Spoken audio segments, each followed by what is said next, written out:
Hi, everybody. Welcome to FNS Wrestling Podcast, episode 187. I feel like there's been a few weeks now where I've been like, we just got back from a big family dinner. I think it's been like three of the last four. Week. Last week? I think last week and then the 2 weeks before that. I think you're right. I think because the 2 weeks ago I was able to go to badminton, so that's how we figured that Last out. time Korean barbecue, this time Italian down in Scarborough, place we hadn't been before, kind of a between point between the family members we were meeting. Scarborough is helpful information to most people who listen to this. Probably not. Well, there's some Canadian listeners. There's some locals. I think the most are in the States still. Yeah. Hello, American friends. It's friends. Family Day here in I have Ontario. one or two American friends. Family Day weekend, so it's a long weekend. And something tomorrow, perhaps? NBA All-Star Game? Yeah. Sound like you. So yes, it is my birthday tomorrow. Maybe today by the end we record. We are releasing on your birthday, so and by the birthday time we're wishes done go out to recording, this guy. Because it's 9:43 on Friday night. It could very well be your birthday. Because I would love to say, I think it'll be a quick one this week. No, don't jinx it. Just let it happen. It always is not quick. So, yeah. But yeah, so I think I've mentioned it on this podcast that it's not every province in Canada that gets Family Day. Isn't it? But we do, and it's always my birthday. So yeah, my birthday, I remember once, I think it was 2018. I don't remember why I remember the year, but the one time Elimination Chamber was on your birthday. Because it's always usually close to your birthday, too. I said always usually. That doesn't work. I'm a huge NBA fan, and their All-Star weekend. Me too, brother. Yeah. You love that sport ball. Sport ball. Can't get enough of that sport ball. There's one thing I like in life. Yeah. So, yeah, we get a long weekend. Basketball game for your brother tomorrow and Sunday. Which is good, because I need to get out of school. I hate it much. And your some of your buddies from out of town are maybe stopping by tomorrow, so that's what you're up to. I think we're sleeping over at somewhere. Yeah, not here. The other house that is local. Yeah, you don't want to mention his name for the legions of fans. I mean, it doesn't matter. But fans. I don't even like that word. I say listeners, because that fan comes from fanatic, and there can't be human beings that are fanatical about us. If they are, I either would like to question them heavily or not meet them. It's like a cry for help at some level, I feel like. If you're a fan of me, you're doing life wrong. So you had chicken parm tonight, and you said it wasn't as good as mine, so that was nice to hear. That's fine. Maybe it's just because I'm used to it, but I don't know. I just never find it as good. And I got a day before my birthday, I guess, my Temu order came with stuff for you, your brother, is highly and questionable, me. But it seems to be okay. The prize, the crown jewel of the shipment was a poster. We have a cat with a very strange name. And Toast. Toast. Who has been in the studio occasionally, but not really. She's a legend. She has a YouTube channel from when you were way a little back kid. when. So it was a cat poster. Tried to do that. A chubby cat, which some would say our cat is a full figured. Horrible, but she's a full figured gal. Yeah, that's the polite way to go. Yeah, not crazy, but So it's a large cat, and it says toast, and it says toast. It's got like a bread around its neck or something like that, right? But nonetheless, it was meant for us, so we got it among other things. But Temu shipment, that's exciting radio right there. Anything else exciting? Badminton team's firing up next week. You're going out for that? Yeah, on Tuesday. So right when I get back, heavily promoted. Right, that's right. And then you had to change your shift from work and whatnot. So yeah, that's okay. It worked out nicely. Looking forward to a long weekend. I don't know what plans we have outside of your brother's basketball games, but I don't really care. Can do nothing and I'd be happy. I don't know. Anything else you want to discuss, or should we get into this? I know you love bantering. I was going to mention the badminton thing, honestly, but I think you covered that. Bantering is your favorite. I mean, Bad Batch is Wednesday, which I am actually super excited for. It feels like you've been saying that. Feels like it's the same as the build to Roderick Strong Orange Cassidy at this point. 6 weeks. I've been excited. The trailer looks sick. I saw a clip from it. I'm super happy, and I'm a crosshair guy. You are. All right. You are. But that's sweet, yeah, and nothing else really. All right, well, let's get into it then. Our very first segment, wrestling related, is where we will talk about some of the week's wrestling news and rumors.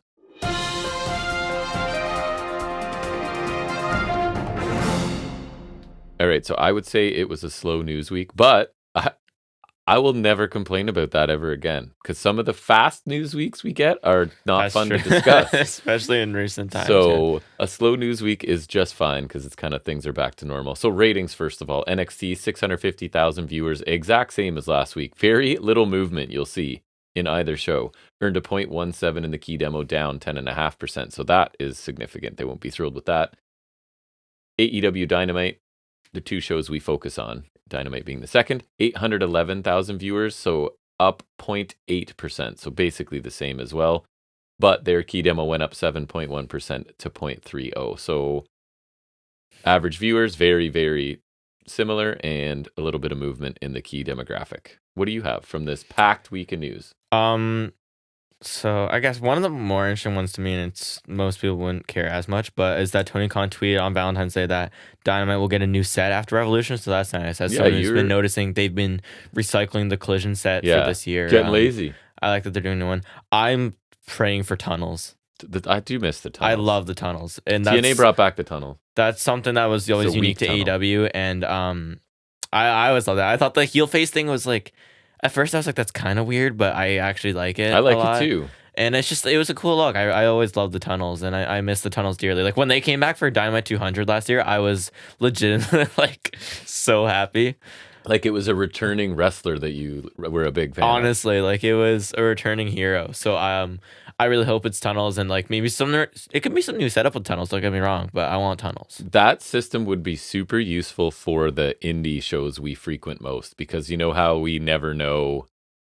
First of all, we don't get the names where we go because there's no Tron or anything. So unless they have their names on their tights sometimes, and then it's like, I don't know if you're heel or face. Who am I supposed to cheer for? Well, and then like sometimes they would like, remember Danielson always, he was inconsistent with it because he was like kind of in between. And then also sometimes they would exit, like they go into one of the tunnels and then it'd be like kind of a tease. Or Cody never came out of a tunnel. Right. Like things like that were always kind of interesting. Secret heel, people. Yeah. I was right. Things like that are always interesting, you know. So I like that. Anyways, I really hope the tunnels, because again, like we say, we like this to feel like an alternative, and to me, the tunnels were something different because they've gone super heavy on LED screens in the last year, which I understand. But it feels high budget, but WWE-ish. And like I hope personally that we get rid of the LEDs on the ring and the barricade, because that to me is WWE, and I don't like that. Yeah. I never liked it on the barricade because to me, like, I guess it's the same with the ring too. It's just you only do it on the hard cam side, but to me it's weird with the barricade because it's just this one side. It's like I just don't like it. So I really hope this is AEW kind of resetting in general. I hope this year's really good, and I hope Me too. The new look, and this new look will be in time for our Toronto show, which is good. Yeah, so that's cool. As long as the new set's cool, it'll look nice. Be in person for us. Indeed. Sticking with some AEW news, we have become fans in our limited exposure to her of Queen Aminata, and she has officially signed with All Elite, which I think is that's good. We on like paper her. A smart move, but like she's cool. Don't screw her up. Get her on TV, and don't mess it up. You've got starting to get quite a talent pool on the women's roster, and that's especially. I mean, we do say they have too many people, but especially on the women's roster, you're gonna need that. I think they should dedicate like an hour of Collision to them or something. Which again, we don't really watch it, and but that actually might get me interested in it if they were like the second hour is going to be all women all the time. It would help a lot because I would actually want to follow along with their stories. That would be good. Yeah, I mean, I would like some on Dynamite, of course, but then at least if you can still do what you do on Dynamite. If there's some focused women's wrestling on Collision, then it would kind of excuse the lack of it on Dynamite, and I think that would make sense. And then also then there's a reason to tune Collision, because then I feel like that's an exclusive where, to me, it's like it would be interesting to me, but it wouldn't hurt me if I wasn't seeing it. It's like the tag division and everything being over there. It's like I want to see that. You know, how about that? First hour's tag division, second hour's women. Dynamite's everything else. It would appeal to me. I don't think that that's like a good broad marketing strategy. Maybe I don't know. It's interesting because it's like where's the single stars, right? Yeah, I don't. It's worth a try. I don't know. I feel like Collision should have some overlap because then you obviously need to. They're already struggling to sell tickets, so obviously they need to think. But so much stuff, divisions seem underserved. Tag team, trios, women, all of that could use more focus, I feel like. But anyways, what else do you have? The title for the news was Popular Presenter released by WWE, but I disagree. Matt Camp of the Bump fame. I didn't even know who that was. You mentioned. No idea. I hate everyone on the Bump, so I could not care less. See you later. Some people like him. I find everyone on the Bump super annoying, especially him and Ryan Popola. I think they're like intentionally, even if they're not naturally annoying, they're like pushed to be that way. But like I hate the show with a burning passion, terrible. And I always have. And you know this because it's like I feel like it's trying. It angers you to be legit in a kayfabe world, though. It's like a radio show, but in kayfabe. So it's trying to be real, but it's in the confines of kayfabe. So I absolutely hate it. Yeah, it's terrible. And I find every interview with a wrestler to be awkward, and like it's just because they have to stay in character, but also not right. But they would never say anything to expose the business, or I genuinely hate it. It lives in this weird. I saw the last one I saw was they had like some TikTok guy on there, and I hate it. I hated it so much. Oh, it's just every time I watch the bump, I absolutely loathe it. You're not a fan. It's one of my least favorite products WWE does. If like in terms of bang for your buck, it's the worst. Like it's honestly I can't watch it. I shouldn't even talk like I know what it is because I can't. To me, here's how I could put it for you. It's like a weekly pay-per-view kickoff show. That's honestly what they remind me of, because they're so unbearable to watch and there's no value. And then what was the show that did such a great job after SmackDown? Remember, they would actually Talking Smack. Yeah, when like Daniel Bryan went at that was Miz like the only good thing though. The Miz and Bryan one, because those shows they had Raw Talk and Talking Smack, and those were a waste of time. Awesome. That bit was like, it's so good. It's crazy they buried it on like a show like that. I don't know. But anyways, he's gone. I don't care. You can throw away the whole show and I'll live happily. Injury update from NXT and not the parking lot. Actually, I shouldn't say that because neither of the injuries have been specified. It's Idris Enofe and Nikita Lyons again. So Enofe was in a segment this week. I'll talk about NXT later. But apparently he got hurt in that match I really liked with Axiom and Fraser against Blade and Enofe. Again, no specifics, but he's expected to miss significant time. Same, no specifics for Nikita Lyons, but how long would you say she's been in NXT? Like recently? I think it's been, a couple months. Same for Cora Jade. But how long overall? How many overall? Years? 2? Probably around 2. And like for sure 2, because... okay, maybe not for sure 2, but like 2-ish, because she was pretty early 2.0, right? I seem to recall. So let's call it 20 months? Sure. Of those 20 months, how many months has she been healthy, you think? I don't know, but if they're doing the thing where they extend the contract due to injury time, she's here a while. It might not even be half, right? I don't know. Because it's been 2 significant leg injuries, and then this one, I don't know what it is, but she's out for a bit. So anyways, hope they get better. I like Enofe. I like their tag team. Lyons has never really connected with me, but she's also never really around. So I just remember her having matches with Lash Legend. Right. That was not quite literally the stuff of legend. As the kids say, that was not it. I only have one more. Super happy news this week, which we'll probably talk about again later, but Will Ospreay's first contracted AEW match is set for Revolution, confirmed, and it's not something I would have predicted. Take your money. Take my money. I'm serious, but like Ospreay to Takeshita for Revolution is absolutely crazy. It is. Because they're kind of affiliated, I didn't expect that, but I will take that any day of the week. That's enough for us to look forward to that show, regardless, pretty much of what else. There's already a killer main event. Sure. Right? But that's the kind of match where it's like, not on the level of Omega Ospreay, but kind of in that vein where it's like, that match is there, I'm watching the show. And for us who don't get enough Takeshita specifically, to get him on a big show with a crazy opponent in a singles match is awesome. Yeah, I'm super excited for that, because they're going to beat the hell out of each other. 2 of my favorites in the world right now, and Takeshita, he's awesome.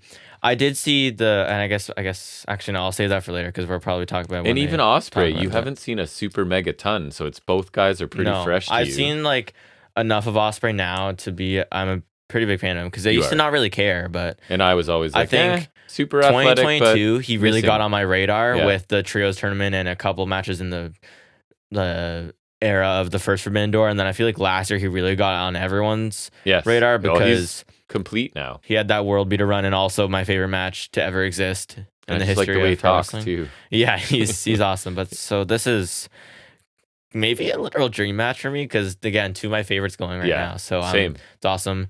And I guess we could talk about in Highspots and Restholds, speaking of Ospreay, the New Japan matches we watched. Right. We should definitely talk about that. We did watch 2 or 3. We watched Danielson, Sabre 2, and Sabre. Can't help it now.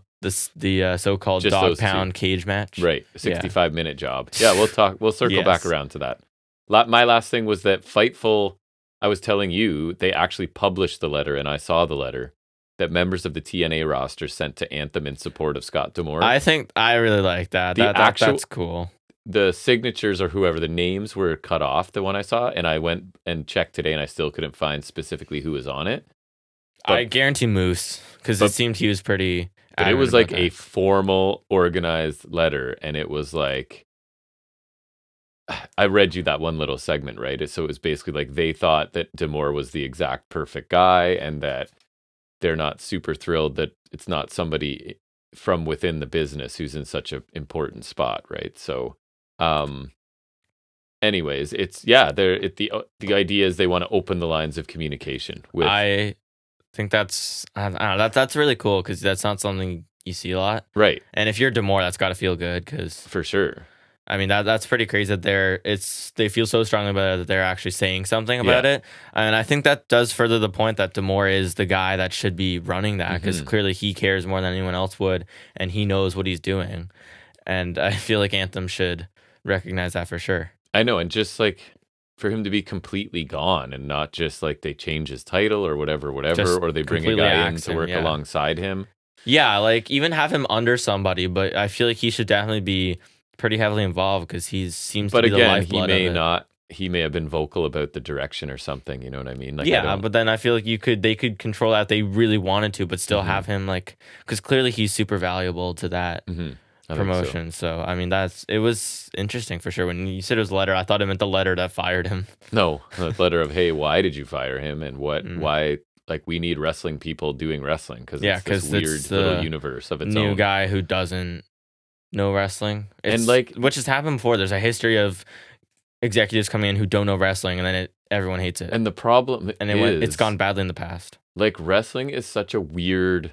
Like, what else is like wrestling, really? It's this weird nebulous between sports and acting. And right. So if you're like coming from you're a famous half-hour comedy show guy, and now you're doing an hour-long drama. Well, sure, it's different, but it's still TV, and it's still, but like, and like different sports, it's still what like there's some things that cross over from and do wrestling, and it's going to be, unless it's like the circus maybe or something, right? Even like, then, I don't know. Wrestling, it's just its own little thing. World, and wrestlers get really, really protective of it. Sometimes rightfully so, because I feel like one of the most infamous incidents was the Jim Herd thing with Ric Flair, and like, what was that, 91? Right. And because he was not a wrestling dude, and he literally fired Ric Flair when he was still world champion before he was supposed to drop the belt, and like, I think it was him who wanted Flair to cut his hair and be renamed Spartacus. That's right. I'm pretty sure that's right. So, it's really hard to explain the nuance of wrestling to non-wrestling people, right? Like, really hard. Yeah, which is why I think it catches so much flack from people, because it's just hard to get unless you get it eventually. Oh my! Either you do or you don't. That's right. And if you don't, you're not. It's like, it's so polarizing that they're not interested in learning it. Yeah, it's really hard to get someone invested, right? It is. But no, so I think that's interesting. And yeah, non-wrestling guy running the show, it's like, it's always risky. I don't think it works most of the time. No. So if you start like, they could not have wrestling experience, but at least if they're a wrestling fan, like, yeah, have some idea of how it works. Doesn't seem like this guy is, because even like, say what you want, Corgan is a wrestling fan, so at least him running NWA makes sense. Do I think it's good? That's another story. His take on wrestling is weird, but at least he's a fan of. He knows how it works. Yeah. So. Yeah. I agree. Anything else from you? I got nothing. Last one was Jeff Hardy suffered a broken nose at Rampage taping. The one this week, because him and Guevara had. Do you need the Kleenex box? Yeah. Him and Guevara had a no DQ match, and Guevara hit a shooting star, and Jeff got his knees up. Face. He took an Aaron knee from Guevara to his face and broke his nose. Yeah. I saw some post-match thing, like from like fan cam footage of Matt flipping him off and like Jeff struggling to stand and whatever. I don't care. Jeff struggled to stand in a ring before. Yeah, that's true. It's not like it's a new concept to everyone. Right. That's fair. If you know, you know, as you would say. Mm-hmm. Right? Yeah. Yeah. If wrestling you fans know. The TNA run. So, yeah. That famous incident. Honestly, who was he supposed to face in that match? Sting, and Sting beat him in like 50 seconds. Yeah, they had the audible and like he shoot pinned him. You are too wasted to Bischoff came and installed. I think the worst thing he did in that company is it's the Victory Road incident tied with the belt. I think the belt is so ugly that it's almost worse than what he did. I would throw all of his theme songs that he wrote into one big sack. I hear his music, and sometimes he'll post like reels of like showcasing his face paint, which is cool. His face paint's talented, but like his music's so bad, bro. Bad. Oh, I hate it. He thinks it's really good. That's the fun part. No, and I think worst belt competition is either that belt or the New Japan TV belt. The one that Sabre had for a while, Sabre. I hate that belt with a burning passion. His music's worse than Fozzy, and Fozzy's not good. Fozzy's not great. I used to listen to Juice when I was like, and I don't know why. Like now, I don't know why. Right. But yeah, no, like I think No More Words was one of Jeff's themes. That's really good, but that's not made by him. Like people love that theme, but that's not made by him. No. Ain't nobody talking about Another Me was one of his TNA ones. I don't know. I don't know. No one they were talks just about all those. like before cringy was a thing, they were cringy. All right, I guess we get into talking about wrestling on that note.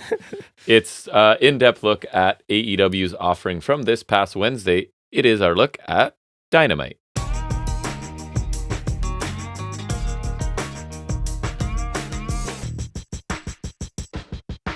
I'm confused. You don't have headphones on blaring some obscure wrestling theme song today. I'll do it later. It's weird. The headphones are there, but you're not even using them. That reminds me. I have been listening to the War Dogs theme since the cage match. It's all right. I don't remember, but I believe you. It's not the Bullet Club theme because I noticed. I'm pretty sure the only people still using the original Bullet Club theme are ABC. So they're just going by War Dogs now? Bullet Club War Dogs. Because I heard them referred to as the War Dogs on that That's very lengthy match. They're Bullet Club, but they're Bullet Club War Dogs. Okay. That's like the new thing, I guess. But then we got Bullet Club Gold. It's like Hard Rock Cafe every city, New York, London. Something like that. Something like that. All right, talk about Dynamite. Opening contest, we got Jonathan Moxley versus Dax. There's no long form of his name, Harwood. Dax a million. Sometimes. Obviously. Dax Hardwood. I think one of the packages on his figures was Hardwood. Yes. Which is awesome. So I am a huge Dax fan. Slightly tarnished by his love of Punk, but in ring, man, I've missed sort of seeing them because they're on Collision and we just don't get to Collision very often. I will say this, and I wrote this in my opinion. I'm really surprised we haven't seen this match before because I feel like this feels like a match we would have seen in 2022 because that was when Mox had that criminally underrated interim run that we really enjoyed. And Dax was singles that's wrestling. when Dax was Dax was on that killer FTR run with the 3 belts, but then he was having singles matches because that was the year he had a match with like Claudio and Ospreay. That was for like a half or more. I was like, he's on my short list of wrestler of the year. Never wins, but so I'm surprised that this never happened. I'm pretty sure it's right that this is the first time because that's what they said. And definitely this is one of those I know the outcome, but they're capable of making me forget. I feel like Dax could have pulled off an upset. I mean, maybe in 2022. Yeah. I mean, not Moxley. now. I mean, it's not like I could see Moxley putting him over. So not it depends. Not with nothing behind That's it. fair. There's some heavy chops it. from Harwood early on. Mox catapulted him into the post outside the ring. It was a set of powerbomb from Dax for 2. I forgot he used to have that killer slingshot. Yeah, that powerbomb looked snappy too. Dax goes for a suplex, but they do that thing where like they both fall over the ropes, and it always looks kind of risky. So neither one releases the vertical suplex, and it always looks interesting for sure. It looks ripe for disaster. But somehow it's never caused any major injuries. I always almost like gas, but it works out okay. Yeah, somehow. Strike exchange leaves them both down. Later on, Dax connects with a big superplex, like full on top rope. He gets all of it. Clothesline stalemate, but Dax takes Mox down to the clothesline, locks him in the sharpshooter. Mox is eventually able to fight out. Follows up with those wrist capture stomps. There's a hefty power driver from Dax from near fall, like absolutely stuck him. It was crazy looking. Mox kicks the middle rope into Dax's groin when he re-enters the ring, kind of like that Suo low blow kind of deal. And then he hits a cutter, curb stomp and a power driver from Mox for a near fall. The most perfectly beautiful sheer drop brainbuster you will ever see from Dax for a near fall. It was like, honestly, I love a brainbuster, and this was near perfect. This is like textbook. This is arguably the perfect. And the camera angle caught it. It was from the side, beautiful, like straight down. Again, like something if you're not a wrestling fan, like it's beautiful. None of this like they go brainbuster and you go, wasn't it kind of a suplex though? Like this was all perfect and it looked devastating, but also safe enough where it's not Mox's. It looked awesome. It looked perfect. Dax misses a diving headbutt after that, and Mox is able to lock in a sleeper hold. And actually, Dax did tap too, which I thought was interesting because usually that's like a knockout. but it was a tap. Mox is hanging on to the hold. Cash comes in and assaults him. No, he didn't pull out the Glock on him. No gun. Or the shotgun. No gun whatever. today. Claudio comes down into attack Cash and hits him with a neutralizer. Mox locks Dax in a sleeper again until he passes out, and then Blackpool walk off. Yeah, we got fast forward Jones from Taz in this. Remember the replay? There was like a little bit of a video error so I don't know. He got that in. But yeah, really, really strong opening match. Like two veterans who really love to lay in their offense, right? Like as we used to say on this show, like they made an agreement. They're just gonna actually. And you knew it was gonna be that kind of match too. Yeah, I love Dax in ring again. I don't get to see him as much as I would like because Collision's just too much for me to get to. But this got a lot of time, right? And really built and was a slugfest. Pretty awesome match. And the post match, you're just adding some heat a little bit because these guys it looks like they're staying involved going forward, right? It was a pretty straightforward build to this from what I saw. Like it was Blackpool's like step up or get stepped on or whatever, their whole thing. And then after I came out, then they brawled on Collision the other week. Yeah, so it's going to give us like any combination of this bunch, right, is going to be good. So that's fine. And it was the usual AEW post-match beatdown and whatever, but that's what Blackpool does, so it's fine. Yeah. Super solid opener to start us off. I enjoyed it. Good. Hard hitting as you'd expect. And again, I'm surprised we didn't see this before, but it was as good as I would expect. I remember like Dax for sure faced Claudio when he was ROH champ, but not Mox, I guess. But this was super quality, some good near falls towards the end, I thought, and that might have been the most perfect brainbuster since Pac's Avalanche one way back when, because I remember Pac a couple times hit an Avalanche brainbuster and somehow didn't kill anybody. Yeah. Because that was perfect. It was amazing. Took multiple things to keep Dax down too, so at least it's like a strong loss for him. And Blackpool FTR next week sounds sweet. That's a perfect combination for sure. And then we get Don Callis family interview. Renee reminds us of Takesha's match last week, which is not something I want to talk about. But this next thing Callis says Takesha's so good, nobody wants to wrestle him. Nobody wants a piece of Hobbs either. He says Revolution is a huge show and Takesha needs to be on it. He says the family has all the talent, so he's looking inside the family and putting Takesha against Ospreay. That'll have fans talking for decades. I mean, I hope so, Callis. I hope so. He says when his father would get drunk, he would make Don and his brothers fight for his amusement, and they would all be a family again afterwards. And the same applies for this family. Yeah. I saw some people complaining about the setup for this. I was just going to say I'm torn because I love the match, obviously, all day. That is ultimately going to override anything for me. But with what we know of Callis, does this make sense that he would put his own investments at risk for no... Not really. Like, I get that he's coming at it as Takeshita needs exposure. Takeshita needs to be on I guess it's kind of pay-per-views. putting over Ospreay because Ospreay's like this world beater and it's a big match for Takeshita. And so I also saw people say this one post that was like, are they going to fail to capitalize on Takesha's momentum again if they have him lose here? Right. That's part of it too. Which I thought was an interesting concept. Can he to bring lose up. here? I think another question is, could Ospreay lose here? I know. Who loses? It has to be Takeshita, and I don't I like it. feel like it has to be Takesha, and I don't like that. But I feel like it could be Ospreay. Not in the sense that it's like likely, but that it'd be okay if that happened. So if it's Takeshita, it has to be like a 30-minute banger. Yeah, I want like... Everybody is just like, this guy is I want a banger. Like we had, 40-something minutes with Omega and Ospreay. If you give me at least 30 with these guys, I will be happy. Like I want something lengthy here. I don't care if that means we have less matches on the show. I want this to be what I want it to be. But it just feels like to me, straightforward. What we know of Callis, like he'd be more likely to go, sweet, all my guys have the night off. Like, yeah. But or like attack someone else to get Takesha on the show. Yeah. I don't know. But fine with the outcome. The setup's a little shaky, but again, my sheer excitement is going to override this because again, an absolute dream match. I was already excited to see what Ospreay would be doing for his first match because like Ospreay alone, I'm watching the show. Right.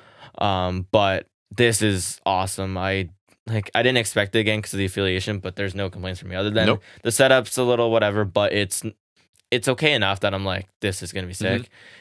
I'm trying not to overhype it in my mind, but it's got such insane potential for me just because what I've seen from these guys with other people and just what they're both capable of, it should be crazy. And the line, like, what's the problem? Like, my dad used to get drunk and get me to fight my brother. Like, oh boy. Yeah. And I mean, we know Ospreay is always going to pull out all the stops because, like, even he'll go to Impact and kill it with Bailey or something like that. So with Takeshita on a big show, it can't be anything short of amazing. Yeah, like, Ospreay is not a selfish superstar. He is willing to let the other guy. I feel like look good. It's not impossible for Takeshita to win I agree. because Ospreay's not that kind of guy. Or at least if Ospreay has to win, because they'll tell him, he'll be like, it's fine, Takeshita, I'm going to make you, like, this is going to elevate you.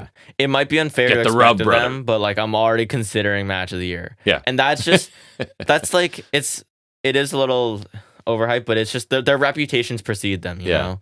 Like, again, Ospreay had my favorite match of all time. And Takeshita, like, I've loved Takeshita since the first match I saw him.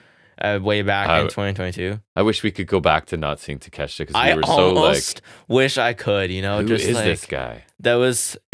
I have that feeling with the Texas Death Match and the Ospreay Omega match. Like I agree. I wish I could go back to the moment I watched that Takeshita Hangman match for the first time because just being blown away by Takeshita, and it's so weird though to see him as that bland babyface now. I know. And I remember I didn't want him as a heel with Callis, but it's worked so perfectly. It has.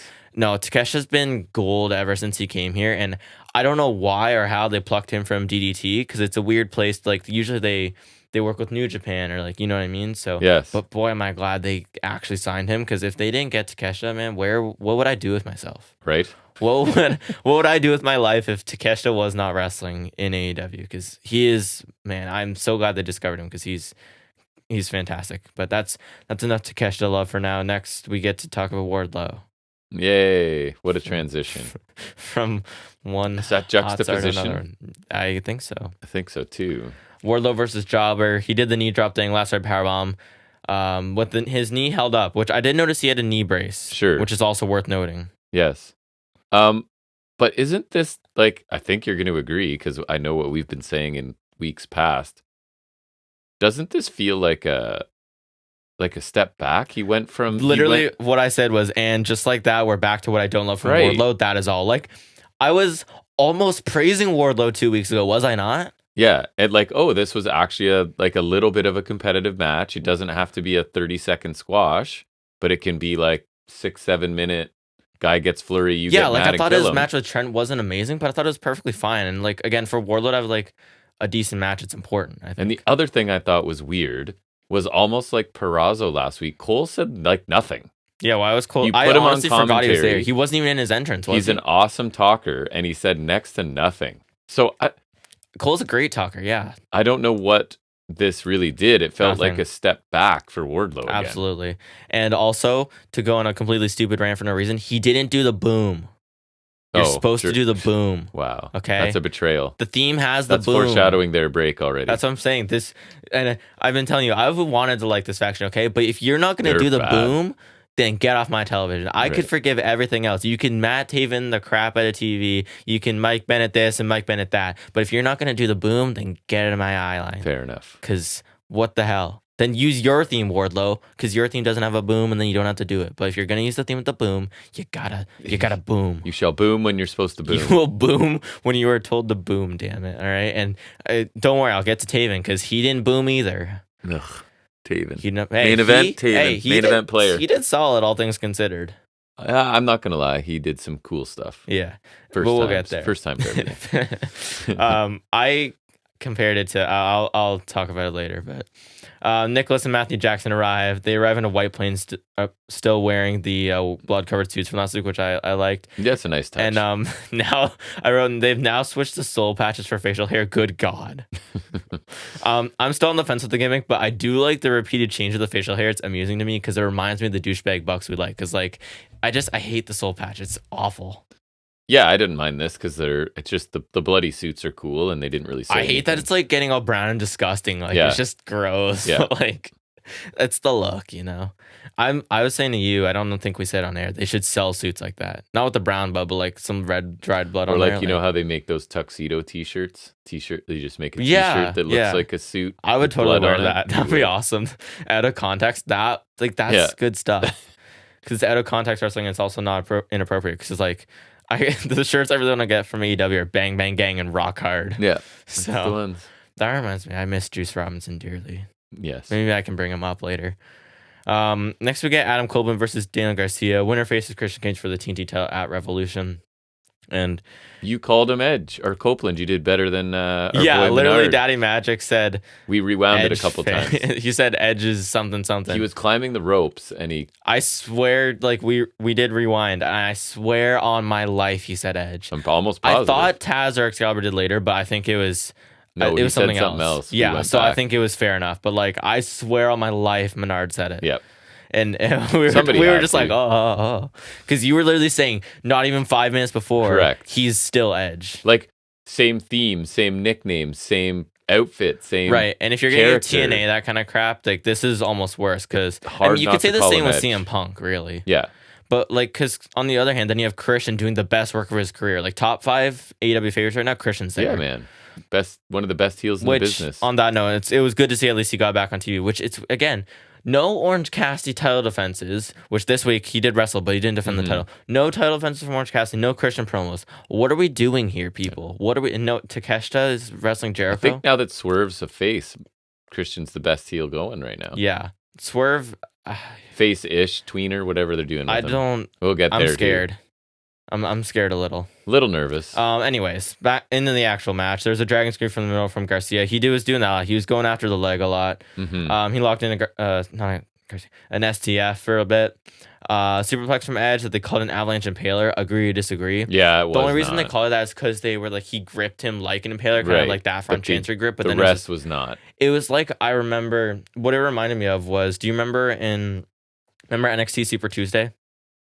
Vaguely. When it was like the soft, it's what do they call it? Like the soft opening, or like a test pilot or whatever. Yeah. For NXT switching to Tuesdays. Right. So remember the 4-way Iron Man match that they had? No. It was cross vacated. The title was Balor, Gargano, Cole, Ciampa. Huh. Sounds like something I should remember. And then remember Cole and Balor tied, and there was a really cool finish. Yes. And then the next week they had the match. So the finish of Balor Cole was Balor did an avalanche, like the 1916 where he has in the front chancer, he does like the single underhook, and it's basically a brainbuster, right? Yeah. He did it from an avalanche. It was like a super DDT, and I was like, that's not the 1916. It reminded me of that. I remember you being nitpicking. Remember splitting hairs on that. It's like when also Moxley did the paradigm shift to Suzuki, and it was literally a suplex. Like it wasn't. It's like the complaint we have with brainbusters. This was not in DDT whatsoever. So that was a bit of a tangent, but like it's all related. Happens. Garcia avoids a spear, gets a jackknife pin for 2. Then Luchasaurus and Nick Wayne attacked both of them later on, and there's a no contest. Even though they attacked Garcia first. Maybe it's close enough. I don't know. Yeah, probably. Daddy Magic is taken out when he tries to stop Christian from using steel chairs. Chokes under Garcia. Edge stops Concerto to Garcia. So, like, we just give up. He's Edge. It doesn't help having a long last name, though, to be fair. It's true. He takes out Wayne and Luchasaurus with the chair. He's about to go after Christian. Mother Wayne with the low blow. Wayne's World from Nicholas. And Concerto to Edge from Christian. Which I thought the camera work was really good on that, actually. Yeah, it looked really good. I thought the match was more interesting when Garcia was in control. I don't know what it is about Edge, maybe just like overexposure or fatigue, but his matches don't really do much for me. Like the big time pay-per-view ones, he usually comes through and I enjoy it, but like on a day-to-day basis, there's just not much Edge is going to do that is interesting to me, and he hasn't lost a step like Hardy or Jericho sometimes, but he's still not peak Edge. I don't think he's amazing, but I do think that he's like, so I struggle with him because I like you, I don't love him, but in the grand scheme of the old ones they have here, he's not the worst. On the better end. He's off the podium. I think not even on the podium of. I think the lesser end for me, it's Sting, Jericho, Hardy's. Then on the better end, it's Christian, Edge, and in the middle you have Dustin Rhodes. Because I think Dustin Rhodes is solid. He has good matches. So I think he's in the middle. But yeah, no, like I thought the same. Like I'm not a big Edge guy in AEW, but it was fine. Like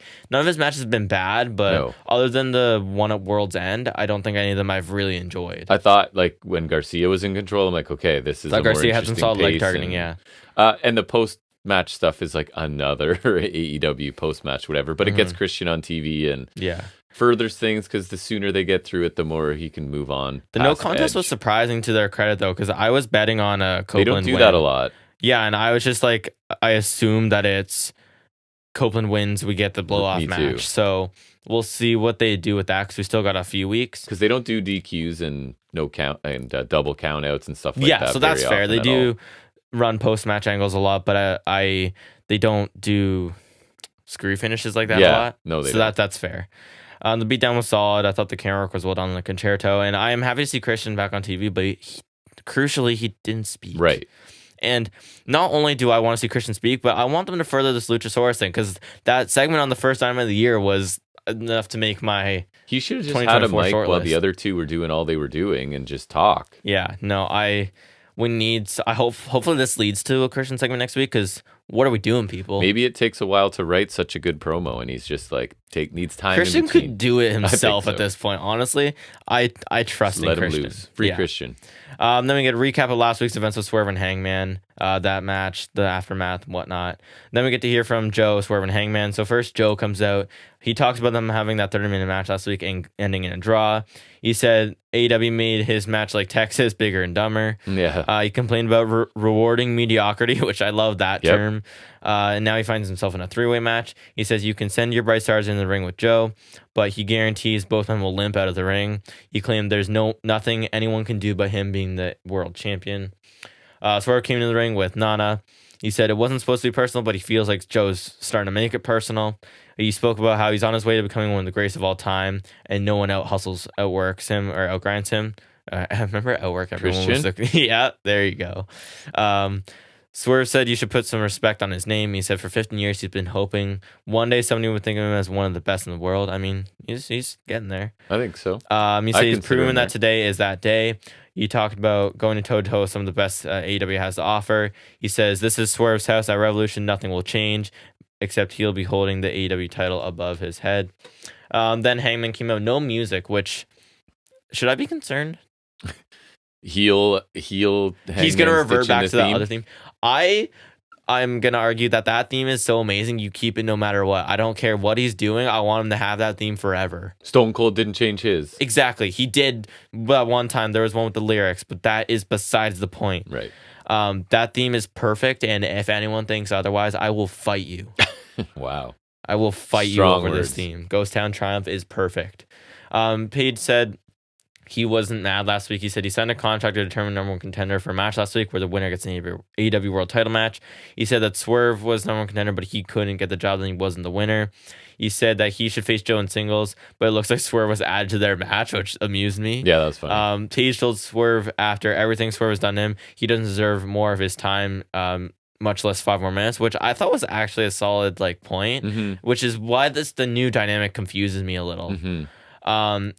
And Swerve couldn't get the job done. He said Swerve doesn't deserve to be in the title match, which is weird because he's like, on one point he's making sense, and on one point it's like it's heel logic in some regards. You know what I mean? It is. It's really weird walking the line. Joe kind of pushed them both aside because they're getting in each other's faces, and he said neither of them are going to take Joe's championship. He was like, you think you're going to pin him? No. You think you're going to pin him? No. He said he's Samoa Joe and come Revolution, he's whooping both their asses, and then he left. And it was just that attitude of like, no, I'm Samoa Joe. I'm not going to stand in this ring and watch you two have this big, long segment. Like, we're swinging this back around to me, and then I'm leaving, which I thought was awesome. Like, enough about you two. Here's how it is. I'm out kind of thing. I thought Joe was the best here. Swerve, like I said, I wrote down that Paige seems to have picked up a bit of the edge that Swerve has dropped. I agree. That was a perfect way to put it. Which I know Swerve's undeniably popular right now, but it's almost starting to hurt him. Peak Swerve is the super evil, like we talked about it, like comic book villain. That's the coolest version of Swerve, and they've stepped back from that for this, whatever they're doing here. And I'm a little nervous. I know you because are too. That was our whole thing, is if he's going to be babyface, fine, because he's uber popular, but you can't change him. And I feel like they already, like, he just didn't have the edge here. No. And it's weird. He still sounded good. Like, he was the least notable part for me, though, which is the weird thing, and I don't think he should be. I love Joe's finish. That was my favorite. I thought Paige is doing this whole, like, my obsession is that you will not be successful. I don't care about anything else. My own success, whatever, you will be getting nothing. I think he's doing it really well. Yeah, surprisingly well. I feel like a little bit of what we fear is happening, because is that he's losing that edge. Hangman, on the other hand, is surprisingly comfortable as like what feels like a heel to me. Again, I think based on the storyline, he should not be the heel, but given the circumstances, he's doing it super well, and I'm really enjoying his work. And again, I feel like in some regards he's underrated. I feel like people don't always give him his due. Yeah. So I just hear it from the people that are never gonna like anything AEW does. right? Yeah. It's not. I don't Even think AEW fans, I feel like his title run is really underrated. I don't think it was amazing. I feel like the win was better, but I still feel like his work gets undermined. we generally liked all of his matches. I've generally loved everything Hangman's done. Like, He's was it one a of my top favorites. tier title run? No, but I don't think there's anything I like wrong. the They matches can't all be. Yeah, that's fair. And again, I'm not sure if Swerve was a babyface when he invaded his home and tried to hang him in a wrestling match, but Swerve was really cool, so I guess it cancels out, you know? And I'm also not sure why Paige is so confident that he should be the number one contender. That was the heel logic for me. I guess, 0-2, 0-2-1 with Swerve. Last year. And how do you... I guess it's like Swerve didn't win over, so he drops down. I guess I don't know. Like that's what I'm saying. Is like, and if they're just going, well, the rankings are back and it's a reset. Well, I guess he makes. But like we know what we saw. That's what I mean. It's like he makes some sense in the regard that like Swerve doesn't deserve more time. Like he did all this stuff to him, right? But then it's like there's that heel logic where it's like, why does he deserve a shot? So I guess if you want to defend him, then like his obsession with Swerve has made him irrational and erratic. That's fair. Yeah, like right? You can always bail him out with that. Yeah. I do like that he's just all like Swerve's normal contender, but he failed, therefore he shouldn't be in the match. Ignoring like the fact that you said that Hangman also didn't win and is ranked lower. Right. I like that like his obsession is kind of canceling it out, which I feel like is the route you can go here. You can kind of solve it in headcanon, right? And I really like when he said Swerve is the one being added to the match, right? Because I saw some people ask why Hangman's here, which I think is a huge diss to Hangman for no reason. But I like Hangman's the other way around. And then Joe's perfect as always. I liked what he said at the beginning, and I like that he ended it really, really strong because it did kind of start to overshadow him. It did, and he was like, "Hell no!" Usually that's what happens, but then he's like, "No, it's my show, it's my title, and then I'm out. You guys do what you want." I love that. So I love he just took control, reasserted dominance, and then it's just like, "I'm out." Yep, it's perfect, and I will continue to say Joe is a perfect world champion. He's so good. I'm so happy that you see it and that you're happy with him. I'm loving it. It's already one of the better title runs. Yeah, WWE missed the boat on that guy, man. They could have done this, and if it was really just wasn't hard. Body type, that's crazy. Him and Owens. If it's just body type, like they're complete packages. I think Joe especially, like there's no reason he couldn't have done this. And Cassius Ohno. Yeah, we love Cassius Ohno over here. I love Cassius Ohno. Cassius Ohno's awesome. Cassius Ohno's awesome. Chris Hero, I love Chris Hero. His in-ring style is sick. I will gladly take a one-off Chris Hero match in AEW. I'll take that any day of the week. I was still saying, when was that one, Chris? Oh, for the Blood and Guts. It should have been him with Blackpool. I know. Or when Danielson was having the matches and he faced Thatcher, you should have just thrown Ohno in there. He's so good. I miss him. Even when I was like a little younger, he was underrated in NXT, I thought. He's great, man. His strikes are nasty. Honestly, if he stuck around longer, he could have been North American champion. And I will die on that hill because imagine that tag team, him and Claudio. Like that was I would love that here. Fantastic. Have him in Blackpool and then Claudio and him are the tag team. Yuta's like the up and comer. Mox or Danielson can be the top Pure guy. Rules or whatever. Yeah. Whatever. Mox or Danielson can be the top guy and vice versa. Done in a year. Yeah. So I don't know how it became about Ohno, but we love him. Yep. I love him. And his theme. No one else is going to talk about him. His theme is a Certified Bop. If we don't talk about him, who will? That's right. Justice for Chris Hero. Then we get a Tony Storm segment, which was some kind of like package. I don't know. I wasn't really paying attention. It was her going over She was talking about their history. Like she took pity on Peraza basically and helped her out.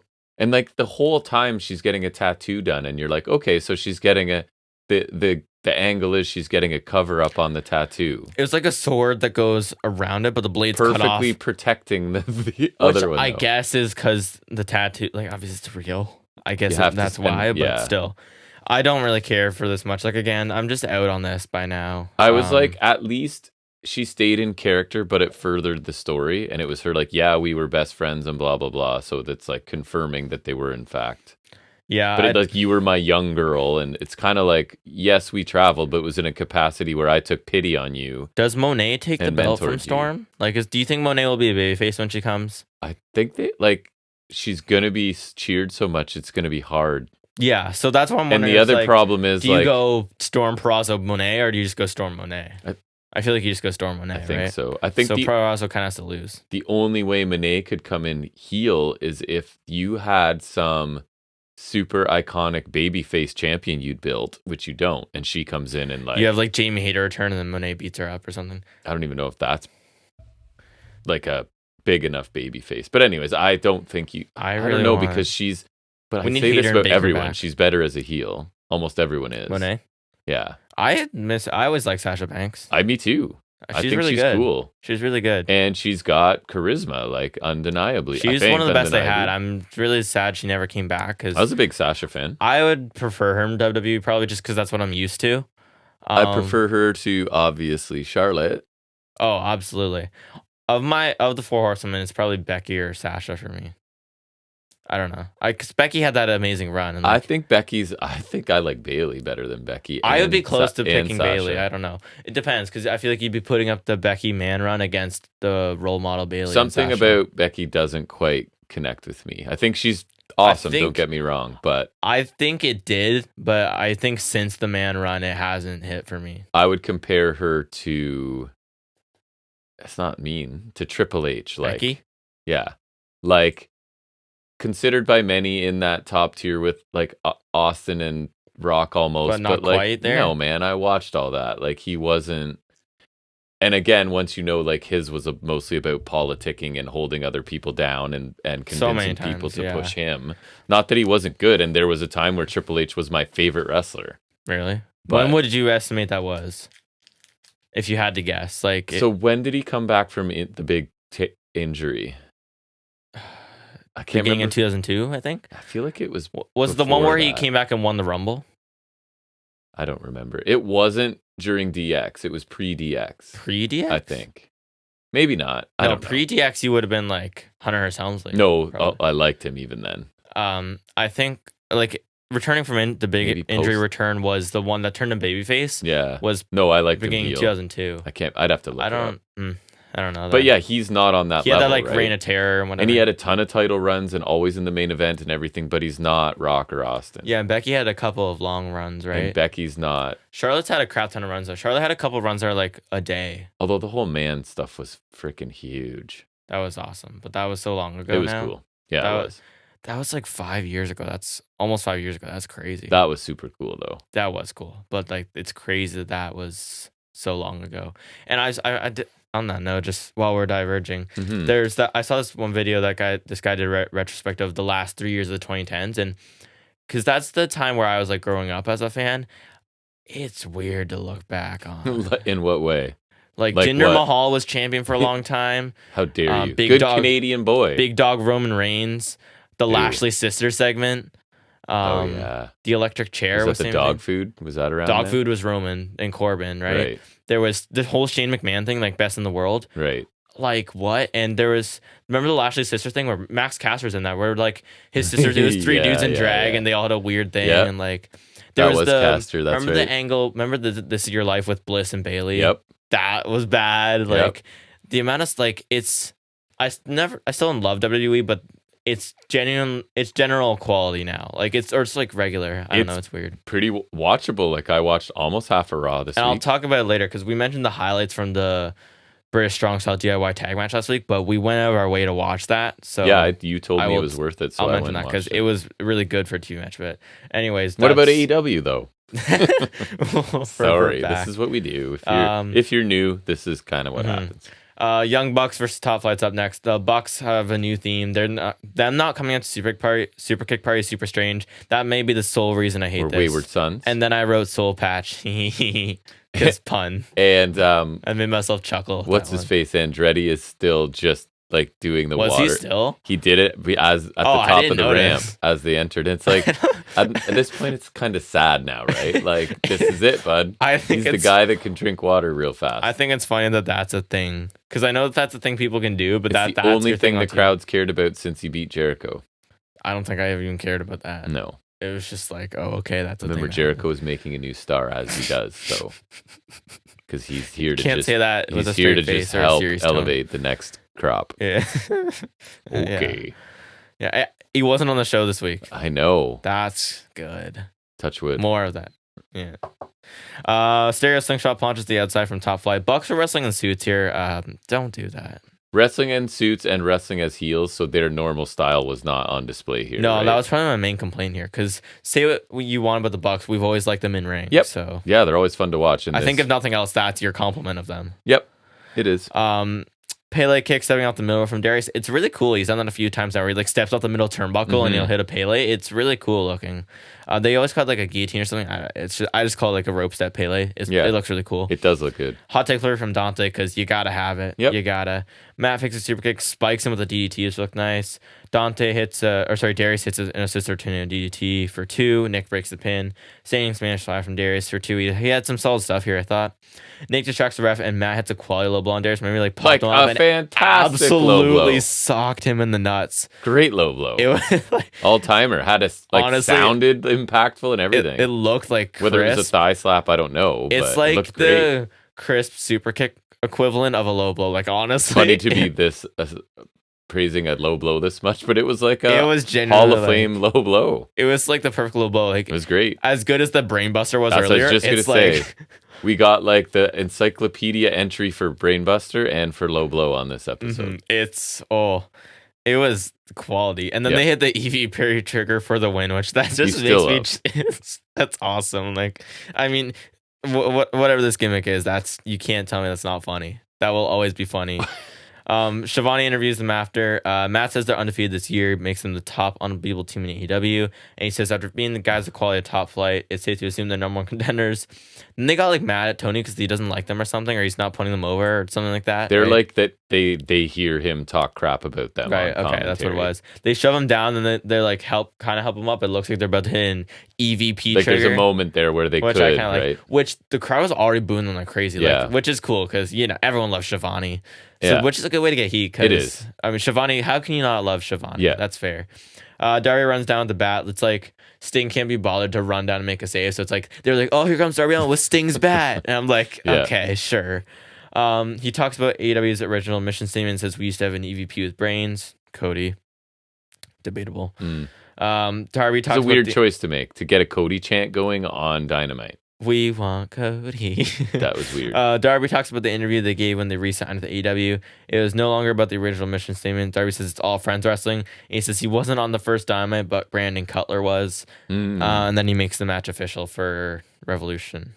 Didn't the Bucks have like a graphic ready for them as number 1 contenders? I think so, they put up too. Which is kind of funny. So I thought the match was fine, but both teams are capable of more than this, right? It was just a win to get the Bucks a win, basically, and Top Flight never wins, so this makes sense. And like I said, right, the heel Bucks are not quite as flashy, or at least here.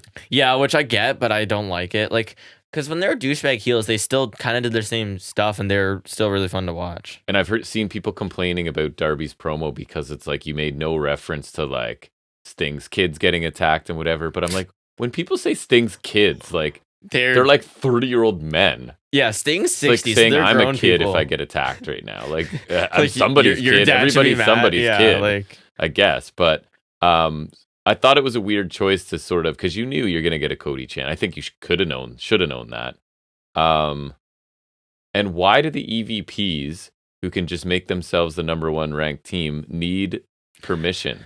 That I felt was weird. So I don't like that either. Because they're supposed to be the obnoxious, abusing their authority EVPs now, and they have to ask for a match. My headcanon is that you could lean into real life, and it's that Sting gets choice in the match. Yes, that's shaky, but that's the only thing I can think of to solve that. Wouldn't they take pride in going, you get no choice, and you're facing us? I guess so, but and we're going to retire you? They also did say Sting's a model employee, that they do like Sting, but he represents whatever. So maybe they, even in kayfabe, they do want to give him the choice. Like, I just thought it was... It's not specified, so I don't know. But, hey, we just made ourselves number 1 contenders because we can. Isn't that funny? Then can we have a match, but please? Can we please have a match? Yeah, weird. That's fair. I don't know. I tried to solve it in my head, so maybe it works out. It's one of those things where it's not explained, so you got to do your own... right. Fill in the gaps. Do your own homework there. But so that is called reader response theory, where each person taps into their life experiences and fills in gaps in stories in different ways. Okay. Literary theory coming through here. Sorry. I hate to educate. English teacher household. Solid match. Bucks wrestling in the shoes is a little distracting for me. It reminds me of when Andrade wore the pants and I hated it. So Andrade, sorry, tangent. Allow a slight digression. Yeah. When I was planning for the trivia segment coming up after this, Did you find something about that? I was relying on ChatGPT for something for the same topic I found legitimate sources on, and one of the questions, one of the answer it was giving me was a match with Andrade, and I was like, I don't think those timelines match up. And I went and tried to fact check it. Or does it not? It's not. Is it in there? I guess. Yeah, I still have it open, so I can tell you. Oh, like wait, is it on the quiz? Like, can you tell me, or is it? It's not on the quiz. What was it? Because it was fake. It was. We're gonna talk about someone's matches, and it was saying he had a match with this person, and I was like, okay, what? Then remember to bring it up later. Then okay. So yeah, they didn't do as much stuff, maybe due to the character change, but it's just I wish they would have because it's just more fun. I don't know. Yeah.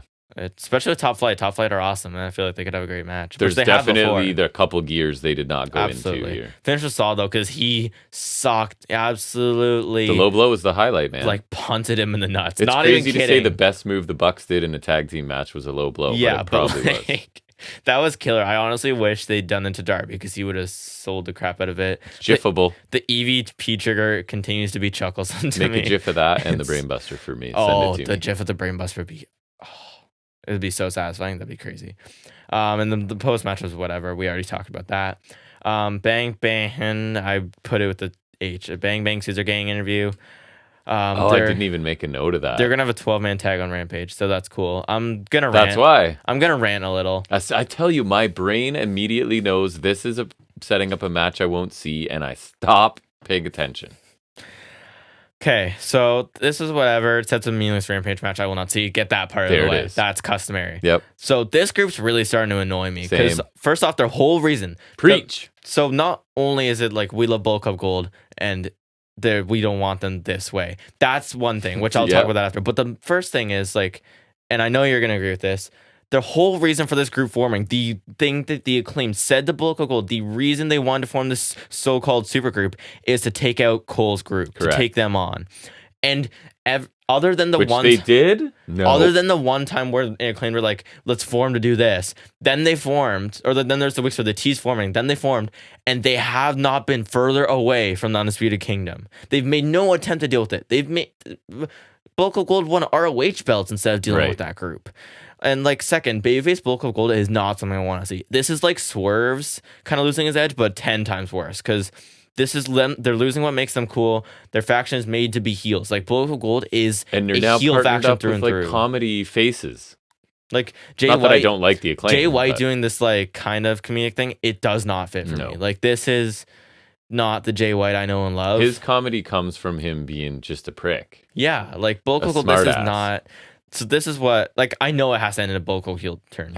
It has to be. But, like, please, speed it up. I don't want to hear the Acclaimed and Billy Gunn saying guns up. That's not, I don't want to hear that. My dream is that when Juice returns, hopefully soon, because I really hope he's okay. I hope he's back soon. I hope he returns and that sets up the heel turn. Then you give Bulk Up Gold all the gold. Because please end this suffering. It's hurting Jay White quite a bit. Especially Jay White. Like you the guns tried to introduce him as a main eventer. Or at least on the cusp of main event. If you're going to have him floundering in trios, at least have it the way he's supposed to be. Yeah, it's this is not the Jay White, and hell, even the Guns. Like, because I'll say it, I'm a fan of the Guns now. Me too. And I want them at their best, which is being douchebag prick heels with Jay White and Juice Robinson. I agree. And this is not that. Nope. And also, Austin Gunn, release the damn theme on iTunes, please.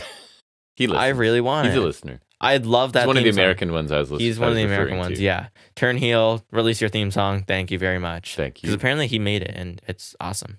Huh. I like it. Yeah. Cool. Yeah. I think he did the Guns theme too that He's we actually like. more talented than Jeff Hardy, is what you're saying? Honestly, yes. Because he's 1 for 1. Because you remember the Jeff's Guns theme, right? 7. You know the Guns theme. We like that one, right? I didn't used to, but it's retro I do. Sounding. I'm pretty sure he did that, and then also I know he did. Or I read somewhere that he did the Bulk Up Gold one, the new one that I really like. So that's 2 for 2, and Jeff Hardy's 0 for 1 that I know about. 0 for infinity. 0 for everything. Next we get Will Nightingale versus Sky Blue. Yay! Because, Sky Blue's in heavy rotation. Julia Hart came in. No, she hasn't even been lately, though. No. Which is, I guess, what we want, but then it's like, I don't know. I guess she can't win. No. Pounce from Willow, Spinebuster for 2, super kick and a DDT from Sky Blue for 2. She did that package super kick in the corner where their head's like stuck against the turnbuckle, and then a power bomb from Blue for 2. Sky Blue hits the code blue, but Stokely Hathaway was on commentary. He came up. He distracted the ref during the pin. Dr. Brum from Willow for the win. Yeah, so I'm not up on the storyline with Stoke and Willow and Statlander, so this didn't really get me. I think the idea is he's recruiting people and people are reluctant to join with him, and I feel like the finish... I saw at first like he wanted Statlander, but he didn't want Willow, and now he's trying to get Willow too, I think. I feel like the finish of this was Willow's going to start to be like, oh, maybe this guy is a benefit. Or because he helped her win. The other way, because Willow's like kind of a Bailey-esque and doesn't want anything to do with cheating. Right. Like she's shenanigans. Willing to take the help, and then she'll start realizing that behind her back, he's doing things underhandedly, and then she won't like that. And maybe Statlander will take it, and they could feud, maybe. Yeah. Storyline, perhaps? I thought the match was fine. I just don't get why exactly. I don't care about Sky Blue. I feel like her and Hart haven't been doing as much lately, but I also don't like them that much, so it's okay. And I don't think this was my favorite Willow match either. No, but definitely better. And not again, even my favorite Sky Blue match. This was your women's match. This was. Then we go to our main event, which is Orange Cassidy versus Matthew Taven. My God, Matt Taven in a Texas main death event. match. I am not. My note says this is AEW's low point. Can only go up from here. I want you to make sure this logic checks out, right? So, Hangman versus Swerve. It's about this top spot. It gets really personal. There's a house invasion, superheated promos, Texas death match. Matt Taven and Orange Cassidy. A new group's formed. Roddy wants a mid-card title. Taven's affiliated with him. Best friends get attacked. Also Texas death match. Yeah, exactly. This tracks, right? But I also feel like the build up to it was not as whatever, and the actual death match was not as whatever either. Yeah, that was one of my things. Not that I'm not saying I didn't like it, but it definitely my wasn't. thing was in the spirit of fairness. If we're gonna give WWE crap for existing in a post Texas death world, then this has to get the same treatment. Page Swerve, this was not. No. Not that it was bad. It held up its end of the bargain enough, I thought. Not trying to sound Taven suplexed Cassidy through a table propped up against the ramp. Backbreaker and spike DDT from Taven. I thought it looked solid. So Taven propped up a table against the announce table, and he hit a wrecking ball dropkick to Cassidy, almost knocking him through the table. And so then he went back, and he like dove like suicide dive, but over the top rope. So he just full on tope dove over the ropes. Cassidy moved out of the way, so Taven just went flying through the table. And credit where credit is due, it looked awesome. You all know how I feel about Matt Taven, but it was incredible. It was that, like, that's a guy willing to do whatever. That can't be a comfortable thing to do. Yeah, and like it made the things off the top of the table fly off. It looked fantastic. It looked awesome. So yeah, full credit where credit is due. Yep. It looked pretty sweet. It looked awesome. It's like that's pretty difficult too. If I could get that, and like he full on took it too. So looked great. That was really cool. Yep. I like that spot too. Kind of like the Big Bill spot from last week. It's that highlight there. Cassidy went for a superplex on Tax. He had spilled out, but Taven shoves him off from the Tax. Then he goes for Aurora Borealis. I think he had a knee earlier too, which I couldn't tell if it was just the tip or not.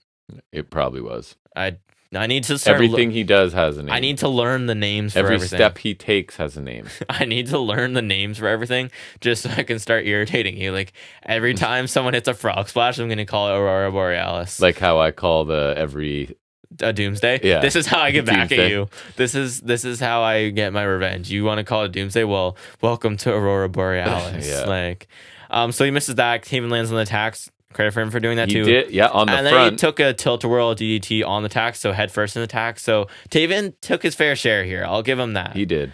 Bennett interferes and hits Cassie with a Valentine's present thing, and like his mannerisms kind of irritated me. Like he's like I don't know. Like why do we have the video on? I don't know how to do it. He's like, I don't. You know how he looks. Yes. Like that.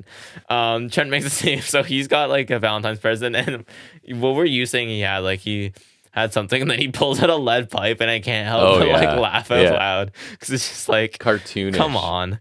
Taven hit like a draping headlock driver to Trent on a chair, which I thought kind of cool. Actually, it did look good. That looked cool. It did. Beach break on chairs to Taven. Chain assisted orange punch to Taven, which I also thought he took pretty well. And Taven was asking him for it too. Yeah, so he took it really well. And that was it. It was the 10 count. That was it. I thought it was a pretty solid main event. It wasn't amazing, but it was better than I expected. I was entertained. The stipulation was not at all warranted, but did make things more interesting.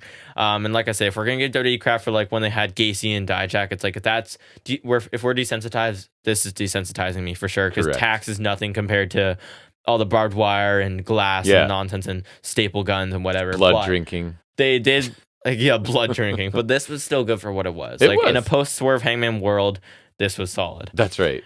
Same stipulation as them, but far below it. But that's okay because you can't match that. It brings us down slightly, but it had some solid spots. Like I said, I thought the thumbtack centric work was well done.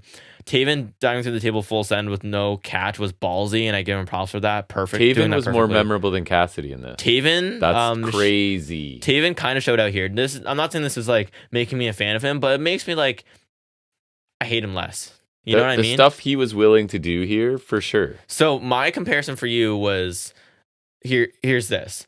So it's probably the best Taven's look for me, which I think you could probably agree with. Probably off the top of my head. Which is partially a compliment, but we've also said that about women's wrestlers we don't like in matches like this. So it's like kind of a backhanded compliment because you really like that one with Penelope Ford and the Bunny. It was Bunny. Anna Jay, Penelope Ford, and Bunny. That match was dope. Exactly. So it's not much of a ringing endorsement of Taven, but I will give him props for some solid work. Absolutely. Here. It was a solid match. Doesn't do a whole lot to build Orange Cassidy versus Roddy, but as a standalone, perfectly enjoyable. And yeah, you've got Cassidy again taking on all comers. He can have lingering injuries or whatever from this. Running that defend back. The title. If he was going to win, could we have at least made it a title match just so I can get what I want? Taven super over delivered. Like if you ask me about this match later, I'll remember stuff he did. The match where Taven did something in cool. This, and with Cassidy, who we usually was one of our top wrestlers of 2023, right? Yeah. So. Main event I quite enjoyed. I thought like this show was bookended by entertaining stuff, right? The opener and the main event. And I guarantee you would not have thought that going in with that Taven main event. No. I was pretty entertained by this show. Edge Garcia was fine too. The women's match I wasn't a huge fan of, but Samoa Joe segment was good. I'm gonna go this show. I think this was a B show. We've been getting some B minuses lately, and I thought it was better than that. But again, not an A range show for me at all. That really requires like 3 strong matches and a couple strong segments for me, fair. which this didn't get to. But I thought it was a good show. I thought it went by pretty quickly. We watched it all in one shot, right? So, which we don't always do. That we did. So I thought this was a B show this week. B show, yeah, that's fair. I'd probably be inclined to agree. Like again, book ended really well. I thought the opener delivered on what I expected in a good way, and the main event actually over delivered because again, we're not Kingdom fans, but I'll give Taven credit for a good match. Like, hey, if we're impressed, we're impressed. That's Christian, right. Guns, Taven one time. If I like it, I'll tell you. I'm not gonna not like stuff just to be consistent. Yeah, Taven one time. You did good. You did good. But I know he listens too. He's wiping a tear away right now. He's so happy. He is I and I am him. Finally. Yeah. Just a tip, you know. Yeah. But so those matches were pretty good. Wardlow, just a waste of time. Just more of a disappointment than anything because I was hoping we were starting to turn a new leaf with Wardlow again. You know, we've been like, okay, you know, we're getting traction. I almost don't hate you, you know, but now I hate you again. That kind of thing. Coleman Garcia was solid, but kind of felt like a waste just because it felt like it didn't go anywhere. Like I guess it'll set up next week. Yeah, something next week. But as far as now goes, it didn't feel like much to me. And Buck's Top Flight was kind of underdelivered for me, aside from the low blow of the century. Right. And then women's matches, whatever. Bang Bang Gang, honestly, just annoyed me more than anything. Yes. Not particularly bad, just really agitates me just because it's just like go away heat. Like, it's not I don't my want to Bullet see Club. it. And again, that's not what it should, because ironically, Bullet Club Gold is heels, I want to see them every week, right? I thought the segment between the world title contenders was the best of the show. Me too. Because I thought Joe and Hangman were fantastic, and Swerve was good, but it has me concerned. Mm-hmm. But Hangman, I think, deserves props for surprisingly strong work. But a solid show overall. I would agree with the B. There's still room to improve this year because, again, we started super high. Love the first one. But I thought we were on a solid pace this week. It was good. There was nothing that was terrible. For sure. All right, so let's move into our next segment where I've got the trivia aforementioned coming up for Jack, and we call that Off the Top of His Head.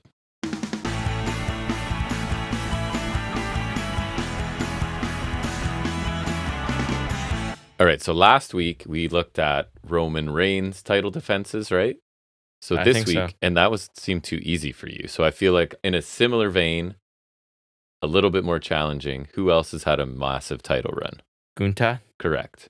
So we're going to look at... So this is how Andrade comes up? I don't think I've ever seen Gunther Andrade in my life. So that, I still have it pulled up. Where was it? It says... This was when I was researching it. Oh, I still have it highlighted because I copy and pasted to look. It says he faced Andre Cien Almas at Clash of Champions 2023. Okay. Okay. What's wrong with that statement? So anything? Let's first off, that show does not exist. They did not do that show. They have not. Okay, so they've not done that show. I think since 2020. Minor detail. They haven't done that show in 3 years. Okay.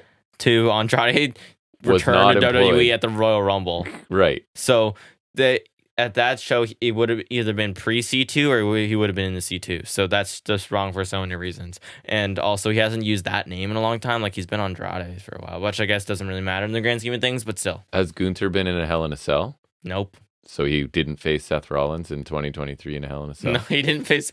The only time he wrestled Seth Rollins was, I think, they might have faced off at Raw 30 in 2020. Actually, maybe at the beginning of last year. I think it was a 6-man. Yeah. But the only time I remember them having a singles match is during the period where there was the NXT invasion of the main roster. Mm-hmm. Walter Rollins on Raw. Rollins. Has he faced Ricochet? Yeah. Okay. So that one's right. At TakeOver? It says NXT TakeOver Brooklyn 6, 2023. I told you. There's so many things wrong with this. Like, okay. I caught it messed up. First off, there's been 4 TakeOver Brooklyns. Second off, TakeOvers died 3 years ago. Right. Like, basically, this 2 or 3 years ago. This is why I was saying there's no... Second, Gunther hasn't been in NXT in, like, over a year. I thought Ricochet might be right because, first off, he beat Ricochet for the title, like for the Intercontinental title, which I guess is it talking about... Which reign is it talking about? NXT UK or Intercontinental? Or is it just either or? Intercontinental is what I asked. So then the NXT TakeOver makes no sense. I said, can you list and briefly describe 12 of Gunther from WWE's best Intercontinental title defenses? Yeah. Include the show or event and year. He faced Ricochet again on SmackDown, but that was it. Because Ricochet won that random SmackDown World Cup. Did you know that it's also predicting the future? What? So number 12 is saying WrestleMania 40, 2024. God. Do you know who he's going to defend successfully against? Imagine they're right. Doesn't seem right. Johnny Gargano. I don't think so. Says Gunther's WrestleMania 40 defense against Gargano was a thrilling encounter filled with emotion and high-stakes action. I would gladly take that match, but I don't think so. All right, so in reality, I went with hopefully more trustworthy, the Sportster, but it's not going up to current. This was published in late 2023, and they are calling it Gunther's every Intercontinental title match of his career ranked. Starting at 18. So there's 18 of them. Okay. Think you can handle it? I think you probably can. I'm just trying to work out what the timeline might be. So maybe no Miz then, I would think. Maybe no Gable, but maybe Gable. Undeserving challenger, SmackDown February 17th, 2023. Undeserving challenger no longer employed with the company. Madcap Moss? Correct. I was going to say someone I thought would be right. Someone they would like. I just forgot that they faced off, but I knew they had. Money in the Bank 2023. Had no steam going into this. Yeah, we didn't like that. No. That was disappointing. It was disappointing. This man's rematch with Gunther was quick. SmackDown, June 24th. Ricochet? Correct. We just talked about that a little bit. Chet. Irishman Ricochet. When he won the Intercontinental title. Ricochet. And what do you know where that was? SmackDown. Correct. Do you know the date? Something. 2022. You say you know wrestling, and then you don't know anything. June something. SummerSlam 23. Drew. Correct. Took me a second. I was like, wow, that really? Was solid. I was just like going dumb for a second. This person's final shot at Gunther was their best match on SmackDown, December 16th. 2022 or 2023? 2022, sorry. Rey Mysterio? Nope. Xavier Woods. Similar, like somebody small, and we've already mentioned him. Ricochet. Yeah, it's Ricochet's final shot. Yeah. Okay. SmackDown, November 2022, battled a legendary... Well, that gives Rey it Mysterio. away. Yeah, I was going to say they say luchador, but I can't say that. Well, even like old guys he hasn't really faced other than Ray. Like Sheamus, maybe? Does that even count as an older guy? Like, not really. Not compared to Ray. That's what I'm saying. Slade the Giant on SmackDown, January 13th. Sorry? Strowman. Correct. I have the sound effects on and everything, and I'm not using them. Dummy. I got 10 left. Let me get them out. Yeah. Let me get them out. I know people love them. Yeah. They're mostly just for me. Let's be real. Rematch on SmackDown was also great in October 2022. Rematch was great. Sheamus? Correct. Yes. Very good. Boom. Yeah. Remember it was Sheamus in the mutton chops and the hat and whatnot, looking kind of silly. Remember when Ricochet stole it? Let's see how the sound is going. Oh, it's there. It's hopping. Okay. SmackDown, August 12th, 2022. They don't give a very good hint. I don't know. Second title defense came against a previous Intercontinental champion. Nakamura. Correct. Yeah. I remember him facing Knack early on. Night of Champions, 2023. Ali. Wow. Very good. Saudi. Right. SmackDown, May 27th. A tag person has a rare singles match. That applies to multiple people he's faced. I'm going to go with Woods. Correct. Very good. He's faced Woods, Kofi, Gable. Nice. That's multiple tag guys right there. Raw, October 2nd, 2023. His opponent reminded everyone how good he is. Nope. No! Embarked on a short feud against Imperium. Gable. Once he started helping Chad Gable and Otis. Ciampa. Sorry? Ciampa. Correct. Yeah. Like Ciampa. This man beat the champ, sort of, on Raw in August. Gable? Yes. Yeah, he beat him by countout, didn't he? Yeah. Lame. WrestleMania debut was one of the best ever. Gunther's WrestleMania. So WrestleMania 39 night 2. Oh, the triple threat with McIntyre and Sheamus. That match is awesome. That match was awesome. That was one of my favorite WWE matches that year, I would say. Absolutely. Battled this big man to his best main roster match to that point. Not Gunther's, the other guy on Bronson Raw. Reed? Correct. I wasn't sure if that was too recent or not. This man's rematch was far better on Raw in September. Gable? Correct. And number 1, what do you think it was? Sheamus, Clash the Castle. Yeah, that's the known one. Very good. One. I would argue the triple threat's better, probably. Personally. Yeah. But it's also more recent, so well I done. remember it better. The kittens are proud of you. Just know that I played the kittens. Just know the kittens are proud. They were there. All right, good job. We'll move back into wrestling where we talk about other stuff we watch that we want to talk about. We call it Highspots and Restholds.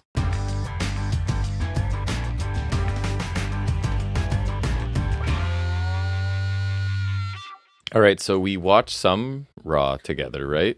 I don't remember anything other than skipping something, so I told you I kind of liked Nakamura, so it was Sami Zayn in an empty arena being interviewed by one of their people. I don't even remember the gist of what he's saying, but Nakamura sort of took over the Tron and whatever, and so obviously that was kind of mysterious, and how could he do that? And his thing was basically like, you're really clever, Sammy, and you speak really well, and you know how to manipulate people into feeling sympathy for you, and you do that when you're worried you're no longer going to be getting attention, right? And that he's like, I basically can't tolerate it anymore, and you're next on my list of whatever. I don't know. I kind of liked it. It was just more of Nakamura has been doing really good work lately. So. Yeah. They don't always give him the chance to do it, right? I like the tone of it. And then the other thing, I forget even what matches I saw. The only other thing I remember notable was the in-ring interaction between Rollins and Cody, right? That it was too long, man. Like, I gave it a chance. Had to have been half an hour. And we were just 30-second skip, still rambling. Both of them. It was just, it's when you have 3 hours, you have the liberty to do stuff like this, I guess. But that's not the wrestling I want. Like, you can get this across in a nice, fine 5-minute segment, sure. But this was it's way basically too much. He's going to help Cody against Roman Rock if necessary, which kind of makes Rollins seem like if this whole world title storyline is like a marriage thing, he's kind of the cuck here, no? Or something like that? Again, am I using that right? I think. Why did he say Like, not at WrestleMania, and I'm going to This take whole away thing would be everything, but not at WrestleMania. This whole thing does not have to be stupid if they had just stuck to their guns. And why did the story change from winning the belt that his dad never won to, like, taking everything away? I don't know. And it's like I was going to say about, what were we just talking about in AEW? And it feels like, with Bullet Club Gold. I was going to say it feels like WWE Vince era where it's like, the fans are stupid. They won't remember, so don't worry about it. Like, just completely shift gears and turn on a dime, and they're not going to know. See, I'm just saying, if they had finished the story last year, none of this would have happened. Yeah. Did you have anything from Raw? No, but I did want to talk about that match from SmackDown. Oh, right. It was really good for a main roster TV match. I thought, like, for me to go out of my way and watch it and really enjoy it is something, and for you as well. I put it on my short list for, like, at least TV match of the year, because for SmackDown or Raw to even get a whiff of that. And a tag team match, nonetheless. Great. Yeah, like, I thought it was really good. It was really fast-paced, like you were saying, because it was short, but I thought they packed in a lot of really great stuff for a short match. It was good. It was really fun. And Dunn and Bate winning is awesome. I'm super happy for them to get on a PLE, which is really great. I talked about it a bit last week, so I'm not going to focus on it too much, but the match itself was really good. There was one part where, like, Bate went for that rebound Larry and he got caught with, like, a knee from Ciampa, or Ciampa are going to hit, like, a pump kick Poison Rana to Dunn. A lot of great stuff there. I don't know. It was really good, but there's also the New Japan stuff we watched. Right. So we watched Sabre and... It was the New Beginning in Osaka, I think, right? Yeah. Danielson, which was like a 33-minute, like, Sabre looks sweet in the white and orange. Technical masterpiece. Just like the... Again, same as I said about the first one. It's not a super fast-paced and it's not overly action-packed, but it's super, like, it's really cool stuff when you pay attention to it. And, like, and if you're a wrestling nerd like we are, there's not, and I think that's what I said last time, there aren't two people that are going to do this better than these two people. Yeah, like, it's not... I would say most of the time I don't find this entertaining, but these guys are so good at it that it is entertaining. That's a testament to their abilities. The counters are so quick and so varied, and the holds also, like, it's just exactly a fantastic match. I've heard people say they liked it better than the first one. I don't think I did, but it was an awesome match. And don't get me wrong. I don't think I might have mentioned it to you after, but I'll put it on the air and shout out to Ghost Jam, because I think I said it to him too, because he told us to watch these matches. Yeah, Ghost Jam. I've had trouble replying to your. He reached out to us on Instagram, so shout out to Ghost Jam for reaching out to the mostly unused account that I forget about. Right. But anyways, I was saying to him that both of these matches have ended in pinfall, and they made a point on commentary in this match that they would rather not win by pinfall, right? Obviously, they wouldn't want to. Yeah. And I was saying to you, Sabre's British, so.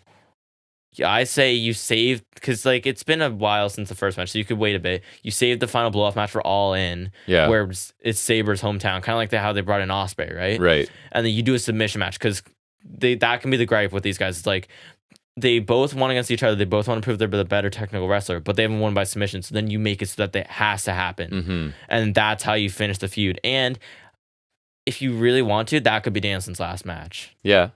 I feel like that'd be a really good way for it to send him off, if that's how they want to do it. But sure.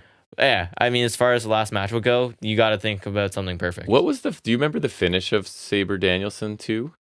I think it was some sort of roll up. Right, and that's part of it, because the whole match, this is their battle for supreme. And I think the first submission guy ended with the Busaiku knee, right? And they, like, wouldn't grab the ropes to break holds. Remember? Oh yeah, which I think is cool, because it's like, I know so many counters, I'm not going to do that. And Sabre's the guy who. He switches after like 6 seconds or something? Yeah, and then Sabre won, but it wasn't by submission, and I think the goal was the other. That's what I'm saying. So I think that could play into a last match and really make it something. Right. So while I was thinking about it, Ghost Jam, since the platform he contacted me on, I couldn't reply. So he was saying, on the subject of AEW, I'm sadly finding myself growing more apathetic to the product, and I feel like I'm just watching out of habit at this point. I still think the in-ring action and the talent they have are really good, kind of how I feel too. My main issue is that every non-pay-per-view card is filled with extremely predictable outcomes. I've been saying that for a while. I agree with him. You know exactly who's winning. And then he went on to say, I'm still watching regularly with no plans to stop, as I feel like they can turn things around in due time. I've been watching more TNA since they rebranded. Have been enjoying it so far. So there you go. At least he knows that when I'm talking about TNA, he's watched it too. Even started watching WWE again. He sounds just like us in terms of his viewing habits, eh? Which I never thought I'd do. Oh no, because he says, I still can't stand NXT, however. So that's more in line with you than me. A little bit. Right. So it's not just us. It's nice to hear feedback of other people are saying, like, we're in a bit of a lull in AEW. Like, the in-ring stuff is usually awesome, but again, you know the outcome of everything, right? So anyways, is it time to talk about NXT for me? Sorry, Ghost Jam. We just followed up. Main event, cage match. Oh, right. And then there was the big, what was that called? Dog pound cage match. Which the Japanese cage is an interesting. It's basically just it's like a small version of the blue bar fence that goes around ringside instead of. And it is so much less a part of things, which I don't think I minded. I didn't really care. Not it just kind of kept things enclosed. It's not as much as an obstruction filming wise. No, because it's got really big gaps in it. But so it was like a little short. This match was pretty crazy, right? Like it was 65 minutes. And other than I was exaggerating hyperbole as I'm prone to, right? Like the 20 minutes they spent pulling the ring apart. That was the craziest thing to me. That they basically destroyed the ring. And the boards were falling out loose, and they're falling through and tripping. I don't know how no one came out with a serious leg injury. Hanare got. I thought this bloody. Match really won me over on the War Dogs as a whole. I'm not really still a Finley guy, but I thought everyone else looked better. Yeah. I thought Coughlin had some really impressive shows of strength. It's Gabe like Kidd a Gaijin faction, eh? Bullet Club was supposed to be though, right? So it makes sense. Yeah. Gabe Kidd was slapping guys. There's I haven't seen a lot of him. He was cool. He was him and Hanare. Hanare was kind of crazy. He had the slap heard around the world. Yeah. So he tried to hit Hanare with the chair, and Hanare punched through it. Then Hanare hit him in the head with the chair, and his head went through the chair. Right. And then he that was all well executed. Then he slapped him a couple times, and then Hanare absolutely slaps the ever-loving shit out of Gabe Kidd, because it was crazy. It was like, if you've already seen those slap fight videos, it was honestly like that. Yeah. I don't know how he wasn't damaged from that. TJP came back as the Aswang. Yeah, he's got an it's like his Demon Balor kind of deal. That's whatever. It's like Demon Balor. And Akira, which I didn't know well, since I've heard this thing was that he's small and he's a technician, so it was, can he function in this style of match? Yes, that was good. That was the story. We had a guy handcuffed for half an hour. Cal Newman got handcuffed to that side. He wasn't in the match, but he's Ospreay's young boy. And he's the one who's being bequeathed the Os Cutter by the looks of it.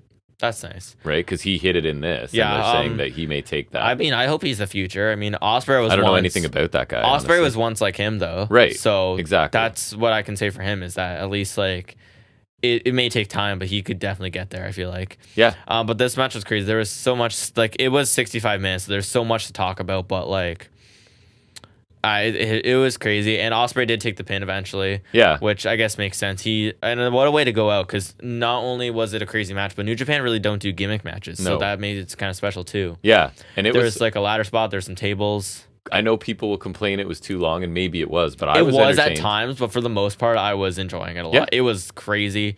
In a post Hangman Swerve world, it's tough to exist as a crazy match type, but this is one of the craziest ones I've seen in recent memory. And just cool because I don't know a lot of the guys. Yeah, right? I'm not up on it right now. It was really cool to see the War Dogs, because, like I said, I don't care much for Finlay. He really doesn't do much for me, at least as of now. I'll give him a time, but New the rest of them look cool. In this weird spot where they need to find who their next guys are, right? Yeah. So I don't mind.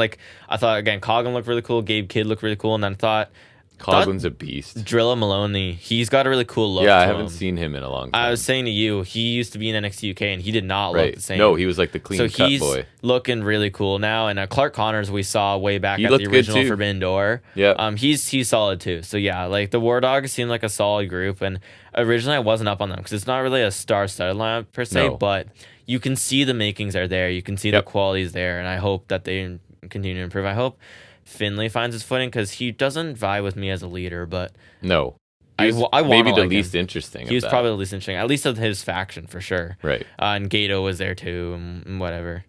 And I think Great Khan wasn't in there. And it was nice to see Jeppu Kabu. Yeah, love Jeff. We love Jeppu Kabu. Now it's NXT. Now it's NXT time.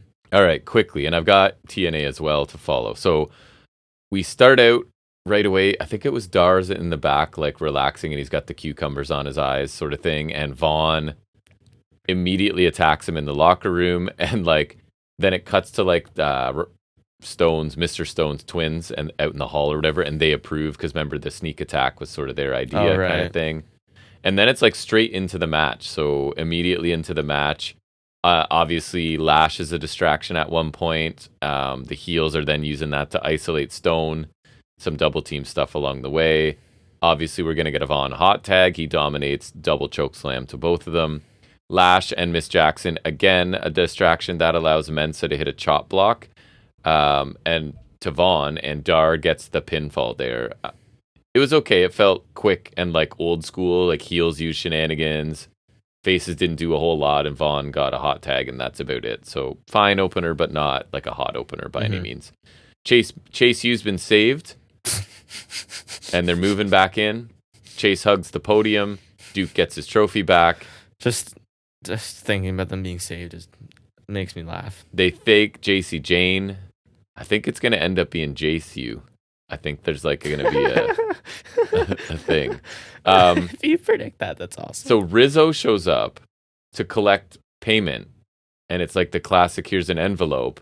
And the standard thing is always, oh, this feels a little bit light. Like, where's the rest? But in this case, Rizzo's like, this feels fatter than expected. And JC basically says, yeah, it's a little bit more because I want a title shot for Chase U if you guys retain tonight. So go ahead, because I don't know. I know, yeah. So I know.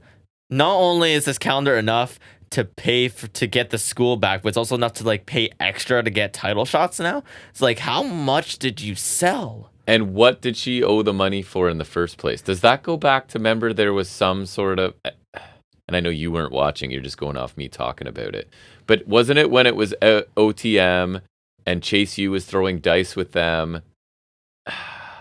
And there was money changing hands. Wouldn't they owe OTM or no? I don't remember. Did that fall apart too? That's why I need you to watch, because my memory is not good. But there's some reason that she owes money and then is giving extra money. So I thought maybe, is that where they got the money? Because remember I said where you get the money if you're bankrupt to put out a calendar. There's cost involved in that. Yeah, there's like... So I don't know. So, yeah, wait, hold on. So then that you need to make enough on this calendar so... In this scenario, calendars are where it's at in 2024. She would have to make enough money to not only recoup the cost to make them. Crypto, NFT, analog calendars. Those are... so she, first off, you have to recoup the cost that it took to make all these calendars. Correct. But then you have to make a profit to save, enough profit to save the school. Then apparently enough profit to pay it back a loan. That's right. And with interest to get a title shot. Correct. How much money are we talking here? We've been wasting our time not making calendars. Like, honestly, that's where the money is. FNS calendar, guys? Yeah. 12 months of toast. We'll just put her in it. That could actually She's sell. beautiful. That could actually sell. Okay, so... Yeah, basically, JC Jane's running Chase U now. It looks like shady deals with mobsters. Thea Hale went off to get ready for her date with Osborne. Remember, Jane was telling her to play hard to get, basically. So then JC Jane and the brunette in class shared like a knowing glance because Hale walked away to go get ready for Osborne. So I don't know. It's like JC Jane's being used in a lot of different directions. And I guess, like, to be fair, she's a veteran now, right? And it's time to see what she can handle, right? She is. Years she's been in there, and they say they're not going to keep people there since that before long. 2.0. So I guess so. Remember, like, they were like, we're going to refresh every 9 months or whatever. Well, yeah, because remember, she and Dolan started teaming up in the dying days of Black and Gold. Because remember, that's when Mandaro showed up, and she was like watching them for some reason. Right. And that was the forming of one of the greatest factions that ever lived. Correct. So I guess, I don't know. They're finding out, can Jane do stuff or not? Are we like main rostering her? Because remember, they're like, it's either kind of like, they made it sound like you're going to get a brief time in either your main roster or your cut, right? So which is it? Anyways, Holland's taken on Gallus, and I did not know that this was a gauntlet match. I knew that Ava said you could face them each one-on-one. That was funny. It's just like I'm really smart. I didn't know. Remember, it was a triple threat with the women, with Rizzo and Miss Parker. Like, at this moment, I'm learning this is a mixed tag. So anyways, Holland's taking on Wolfgang first, and I hate the B shirts that Wolfgang wears, those, or the Gallus wears, those black and white or black and yellow striped shirts. Probably black and green. Is it? Green's you're their probably color. Right. Oh, that makes sense. They still look like bees to my colorblind eyes. Oh, that's one of my weaknesses, green and yellow. So it's on full display here. It looks like bees to you and literally nobody else. Well, Nate, because it's green. Your brother. I don't know. Would he see it the same though? Yeah, I think so. So anyways, Wolfgang finally takes off his shirt, so I was happy about that. Holland wins like a suplex stopping battle. They're each blocking each other for a little bit. We come back from a picture-in-picture commercial, which at Canada we don't get, or at least I don't get picture-in-picture. So Holland's now facing Mark Coffey, and I'm like, what is going on? This is like worse than missing part of the Heritage Cup because it's like it's completely different now. And it's like you're just like what? It'd be like walking in the room to a completely different match, but like it was because it's like, oh, this is a gauntlet. Because again, I don't catch commentary often when I'm taking notes, right? So especially on NXT, I don't think you want to. No, it is no Booker T again. But it's Byron. You were complaining about him. The most vanilla of vanilla. It's ridiculous. Nothing he says matters. Byron is like I don't know how. So they fired Kevin Patrick for not having enough personality, or whatever. But Byron Saxton's been here for literally as long as I can remember. He was on one of the original NXT seasons. He just like I don't know if he's been here since that completely since then. AI generated. Most. Byron's been in WWE, I think, as long as I've been watching, which is at least 8 years, because he's been here as long as I can remember. Right. So the replay shows us Holland hit Northern Grit to Wolfgang. It's like a Northern Lights bomb, I think. Yeah. Kind of like what Eddie Kingston does. So it's an alright move. It is. I don't mind it. So then Mark Coffey's working Holland's leg. He gets caught coming off the ropes into a Holland Uranage. Ooh. BTBOH by Holland. I thought I would remember that. Oh, belly to belly overhead. Yeah, okay. Nailed it. All right. I thought it was some like abbreviation for like the best of the bells or whatever. No, that's what I thought too because it's Coffey's yeah, but involved. Then it was like Holland. I was trying to do the mental gymnastics. So belly to belly overhead, spine buster, Northern Grit, and Joe pulls Holland off of the pinfall. So then Gallus attack. They get a chair. Holland turns the table. Chair shots for all of them. And I guess he's doing the thing where he's like, oh no, I'm hurting people. He's doing like, I'm surprised by my capacity for violence. And here I am hurting people again. It's a chair. I think is where they're going, which I don't love. So just kind of pretty basic big man stuff with a screwy finish to just have this continue, right? Action wasn't bad, nothing special. And Holland, so my thing is, Holland successfully fighting off all three. Remember Gallus's whole thing is, you're screwed because you have nobody to help you. But then he successfully doesn't need anybody to help him. Just needs a chair. Fights them all off. So, yeah, he's not so doomed because no one will help him. He just took care of the three of them. He just needs to keep keep a lead pipe on you. Yeah, exactly. Lexus King, I think it was backstage, is mocking Robert Stone for always losing. Vaughn tells King to leave. King gets into your kid should look up to me and not you sort of thing, and maybe tell them to watch my match later. So obviously that's upsetting. Stone gets mad. So King is just this irritating presence that gets under your skin, whether you're heel or babyface, it doesn't really matter. He's just there to annoy everybody. I'm not hating it anymore. Not liking it, but I'm getting it a little bit now, right? It used to be go away heat, and now it's okay, you're this annoying sleazeball that just irritates everybody. No Quarter Catch Crew, another one of my abbreviations, are admiring the Heritage Cup. Dar and Mensa come in, insult them. Dar thinks they're trying to steal the cup, but No Quarter Catch Crew are saying they want to win it, represent it, obviously because of the heritage and what it stands for, represent it properly. I actually like that because that makes sense. But aren't they heels? Yes, but I think they're Blackpool Light.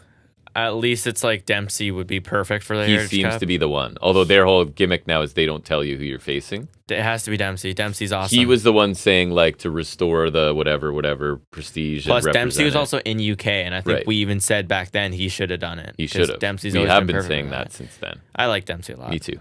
Tatum Paxley taking on Lola Vice. You really want to make a Blackpool you need his dad managing them. I agree. Paxley chose a couple of cool things. She's trying to do things differently. She had one where she kind of floats over into a German. I don't know if she delivered the German or not, but she kind of jumps over them. And then I didn't quite understand because Lyra Valkyria comes down to support her when she's been saying yeah. I saw her carry her off after, which I thought was weird. Tornado kick, back fist, but Paxley kicks out, and she's this keeps happening right in front of Lyra and it's inspiring Paxley to kick out and get this whatever. Anyways, leg choke, but Paxley won't tap. She kind of passes out right in front of Lyra as well.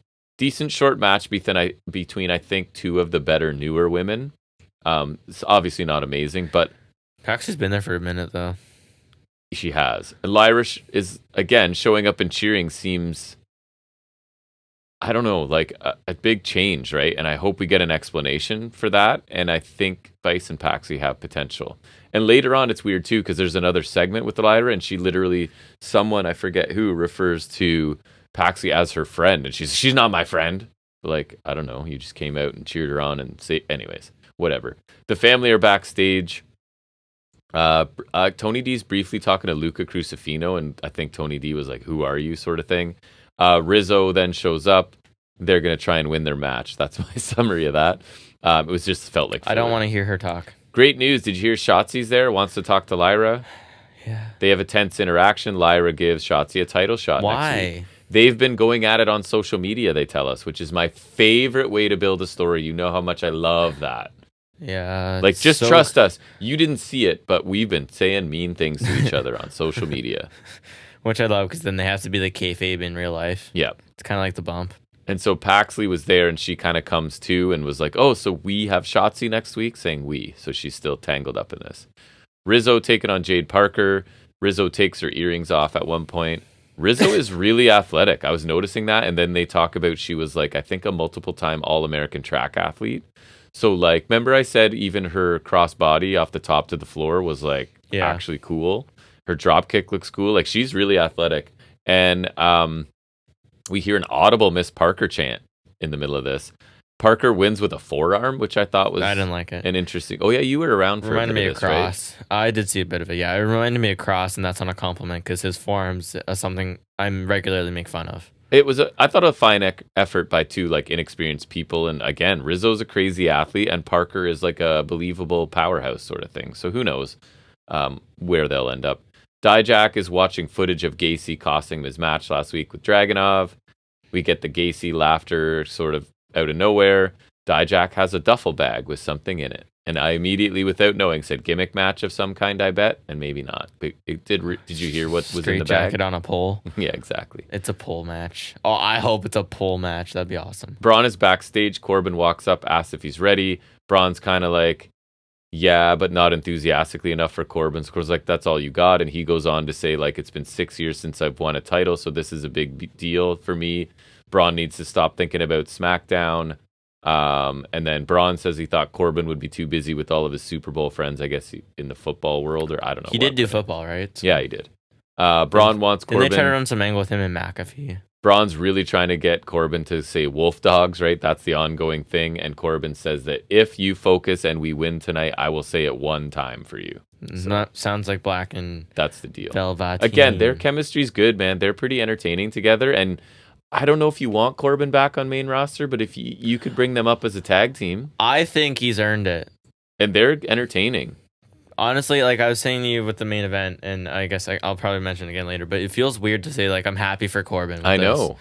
I feel like, kind of like Balor, because I thought Balor's NXT run last time was awesome and, like, the best work of his career. I think this is probably Corbin's best work, and he's proven that he's not as bad as everyone's thought he's been, because I'll agree, I thought he kind of sucked for the last few years. The word I used is this stint has been charming. Like, he's been charming in this. It has won me over, even like from the bits I've seen. I haven't watched like, as much as even you. The way he was with Dragunov doing that whole, I even like that too. I'm rich and successful. From what I saw, either or. And then Braun, I think is really proving himself to be an all-rounder. They just have chemistry. They just seem like they're having a good time together. Which is good, because like, and imagine this being an over-scripted Vince thing. It doesn't work like this. No. So I think it benefits from being feeling kind of loose at least. Right. Like, even if it's not, it has that feel to it. Yeah, and if it is loose, that's just another thing Braun Breaker can do. Like, he's quickly checking off all the boxes. Yeah, and so he's full main roster bound now. So he's signing on SmackDown, like, which is good for him, because he's definitely an all-rounder now. And I hated him when he started on 2.0. He was... And I'm like, oh, because he's got a name, they're pushing him to the moon because he's big and whatever. I think they did start a little too soon, for sure. They gave him everything fast. They gave him the title run way too soon. Like, if he had a title run, like the main title right now, it would be so good. He is good.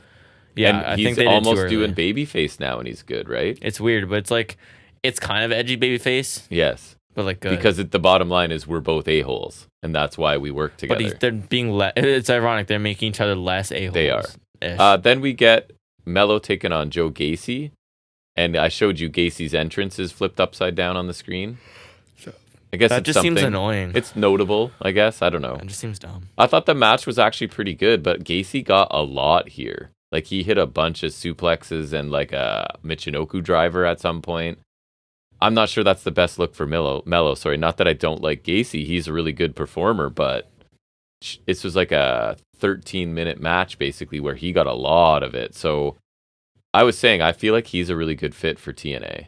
That's fair. Because he's good, but he could be decent in X Division because he's kind of like, he's somewhat athletic for a chubbier dude. So like, and I think that chubbier for like dude the no limits kind of thing is what's holding them back in WWE still. Yeah, I still think there's that. I don't care if Vince is there or not. I don't think it should matter, but it's not like Kevin Owens where I think Kevin Owens is like his mic work and his character work super good. Or like Samoa Joe supersedes that in every regard, and I mean so does Kevin Owens. But I think Gacy, like, he's good, but I don't think he's like, it's not gonna be like, oh, they really dropped the ball with him. Like, where he could be positioned near the top of something like TNA. I don't even really see him as an NXT champion kind of guy. No. I thought this was a solid NXT TV match, though. But Dijak obviously has a problem with it. He attacks Gacy after the match, opens the duffel bag. It's a straight jacket. Gets Gacy into the jacket, beats him some more. Officials come out to try and break it up. Dijak ties the straight jacket, keeps the attack going, ties the arms in place. Gacy gets up, hits with that discus boot to the face, and Gacy's thing is he doesn't care and just laughs maniacally. Yeah. Right? I guess he like no-sells everything. Yeah, we always say that's a great gimmick to have. Yep. Where you can just no-sell anything. What's her name? Brinley Reese, thank you. I don't like that name. It doesn't roll off the tongue. She's doing her super positive, hyping herself up thing backstage, and Carmen Petrovic, yeah? Yes. I was like, Dijakovic? No. That's what first came to mind. And Kalani Jordan. It's oddly like close. Are kind of giving Brinley some advice. Lash comes in, obviously mocks them. Lash says she doesn't understand the hype that they see in Kalani Jordan, right? And then Kalani's kind of like, she doesn't know what Noam Dar sees in any of them. They get in each other's faces. Miss Jackson says they should leave. So I think Lash is entertaining. Jakara Jackson. Miss Jackson is not very good. No. Does not sound very natural. Lash Jackson wasn't either. I mean, she's still not great, but like. And Brinley is just like Thea Hale vibes. Early Thea Hale, like the hyper Mighty Mouse. Which isn't, I guess, Scrappy Doo. Insult. It's not an insult. Don't say Scrappy Doo. That makes me think of Butch. Yeah, that too. I hate that. Roxanne is really mad. She's edgy. Did you know that? So she's in the locker room. She's angry about how Lola Vice screwed up her title match. And why does Shotzi just get to stroll in and get a match because of what? Because she did stuff on social media. Fair. What is Ava thinking?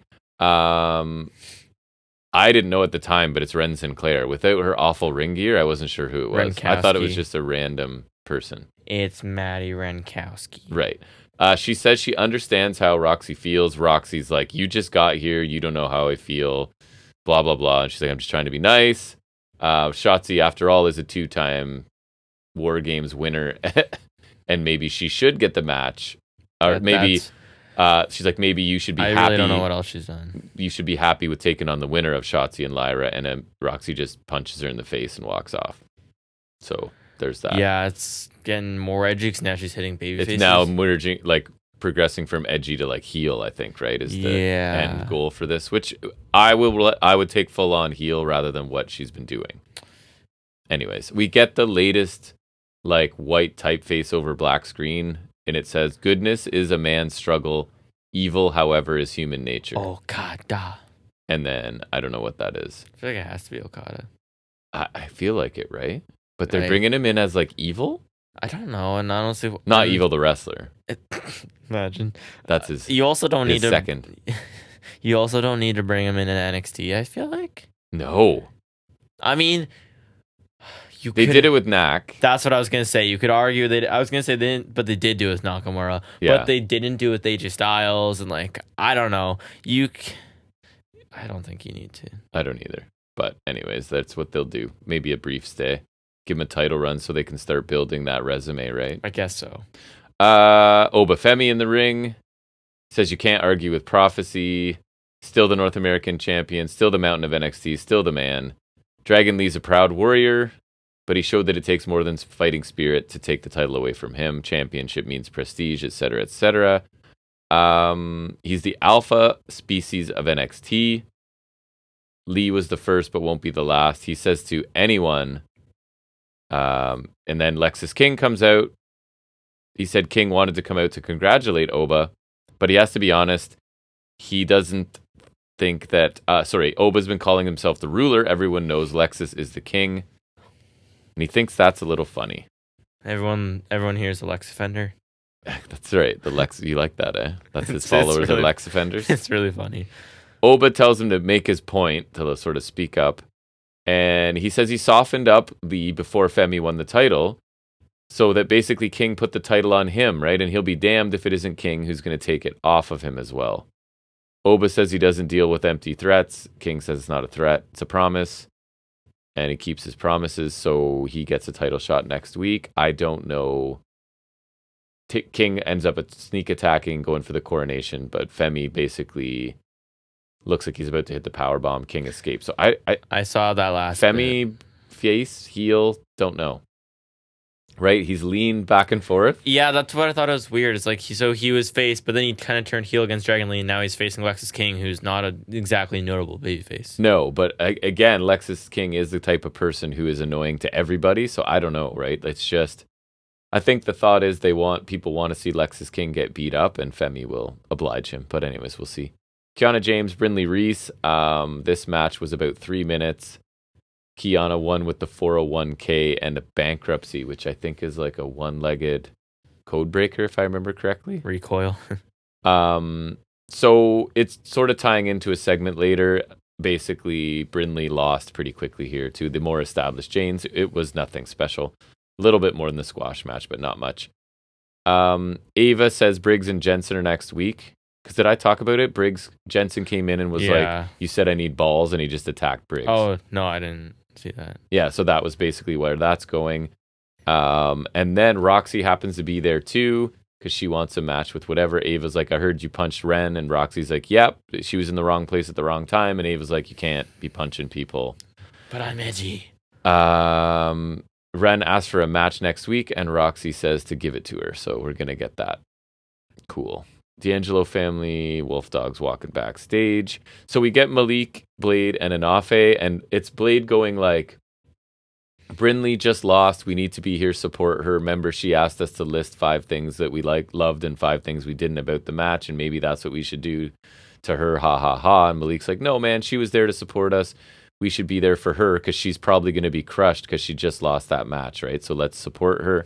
So Anafe's like, okay, fine. And then she walks in and she's like, hyped. She's like, oh, that was an amazing experience, and that Kiana's the more experienced person, and that's why they see experience makes the difference. And now she's like thrilled with this loss, right? Which is an interesting take.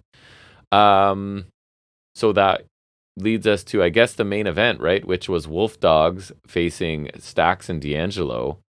I really liked this match, man, and the crowd was super into it. I thought everybody got to look good. Man, Tony D in one sequence in the middle was just dominating and hitting all kinds of stuff to people. As we expected, right? We do get new champions. Corbin blocks a DDT, hits the end of days. Tony takes him out. They end up to the floor, and Braun spears. And I told you, I went back and looked.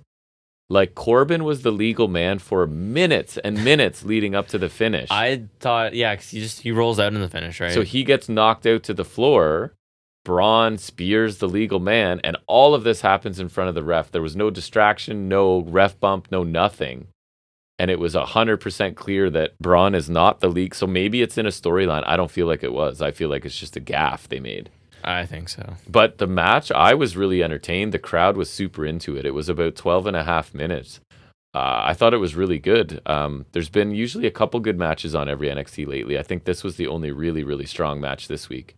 But I quite liked it. I'm happy for that win because, I mean, it pats out Braun's resume, which is deserved, and I think it's some way to reward this really good run he's been on. Yeah, I agree. And then I think, again, oddly enough, I'm happy Corbin for Corbin. Finishes the Corbin story. deserves, yeah.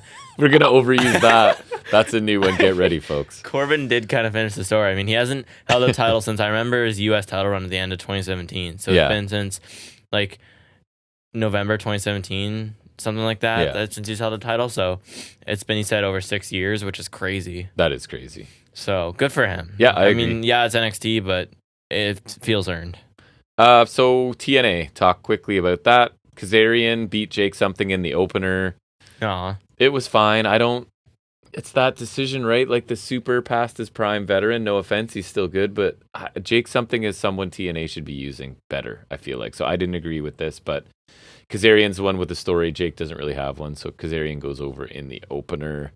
Eric Young has been sort of lurking backstage, walking through the curtain, so he's going to explain to Kaz face to face next week what his response or whatever is. Jordan Grace beats Savannah Evans in a pretty quick match with an impressive looking muscle buster to Savannah Evans. That's no I easy did feat. see that. It looked cool. I honestly thought it was like a dude for a second from behind. It looked good. So Grace just continuing to roll, I guess. And then after the match, Giselle attacks her with the X and then stands over her, like holding the title in one hand. Shouldn't have touched it. And the X in the other.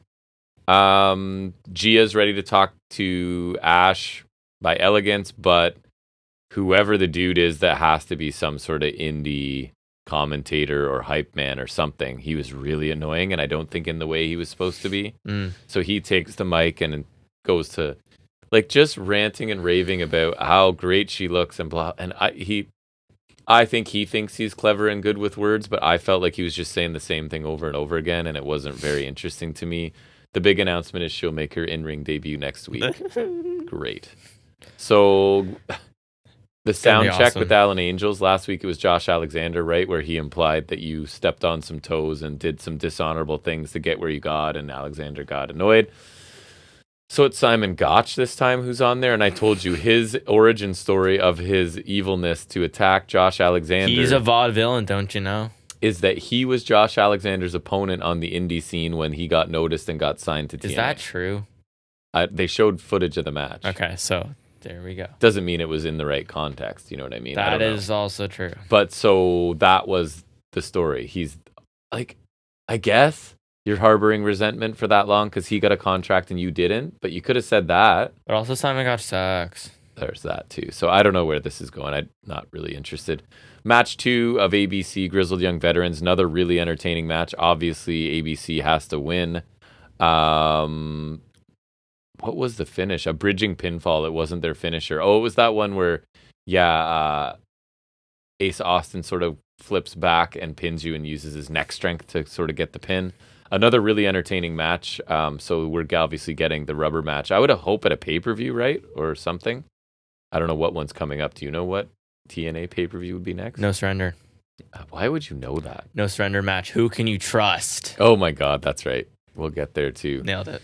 Dirty Dango vignette with Prudius. He asked him what his PWI ranking was last year. Because I assume he wasn't ranked because I guess so. Prudius says nothing to him. Mustafa Ali vignette.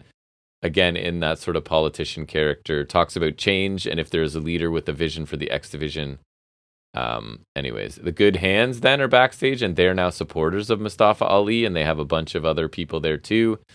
You saw the tail end of this. Sabin comes in and says that Ali's going to lose at No Surrender. Sabin says Ali doesn't care about any of them. I think they should A, have Ali win, B, sign Ali. I think Ali wins. Because I feel like he could do some really cool stuff with it. Yeah, but they need to sign him and have him win. Is Otherwise, he's not signed currently? I don't think so. And that's why he should be signed and win. Because then otherwise, like, I don't think they ever signed Rush, right? And he beats Sabin temporarily. So, like, then you would end up with something like that. And so I feel like they should... If you're not going to sign Ollie, don't have him win. Then. I agree. But like, if you're going to sign him, I think you can run with it because I think it'd be really cool for the division. So this ended with Sabin ends up punching a fan. Another one of the supporters walked up in a. I kind of caught that in one of the shirts of Ali. So he got punched, and then Hotch seems to step in. So it seems like it'll be Hotch Sabin as like the gatekeeper to Ali sort of thing. Rhino Crazy Steve for the Digital Media Championship was okay.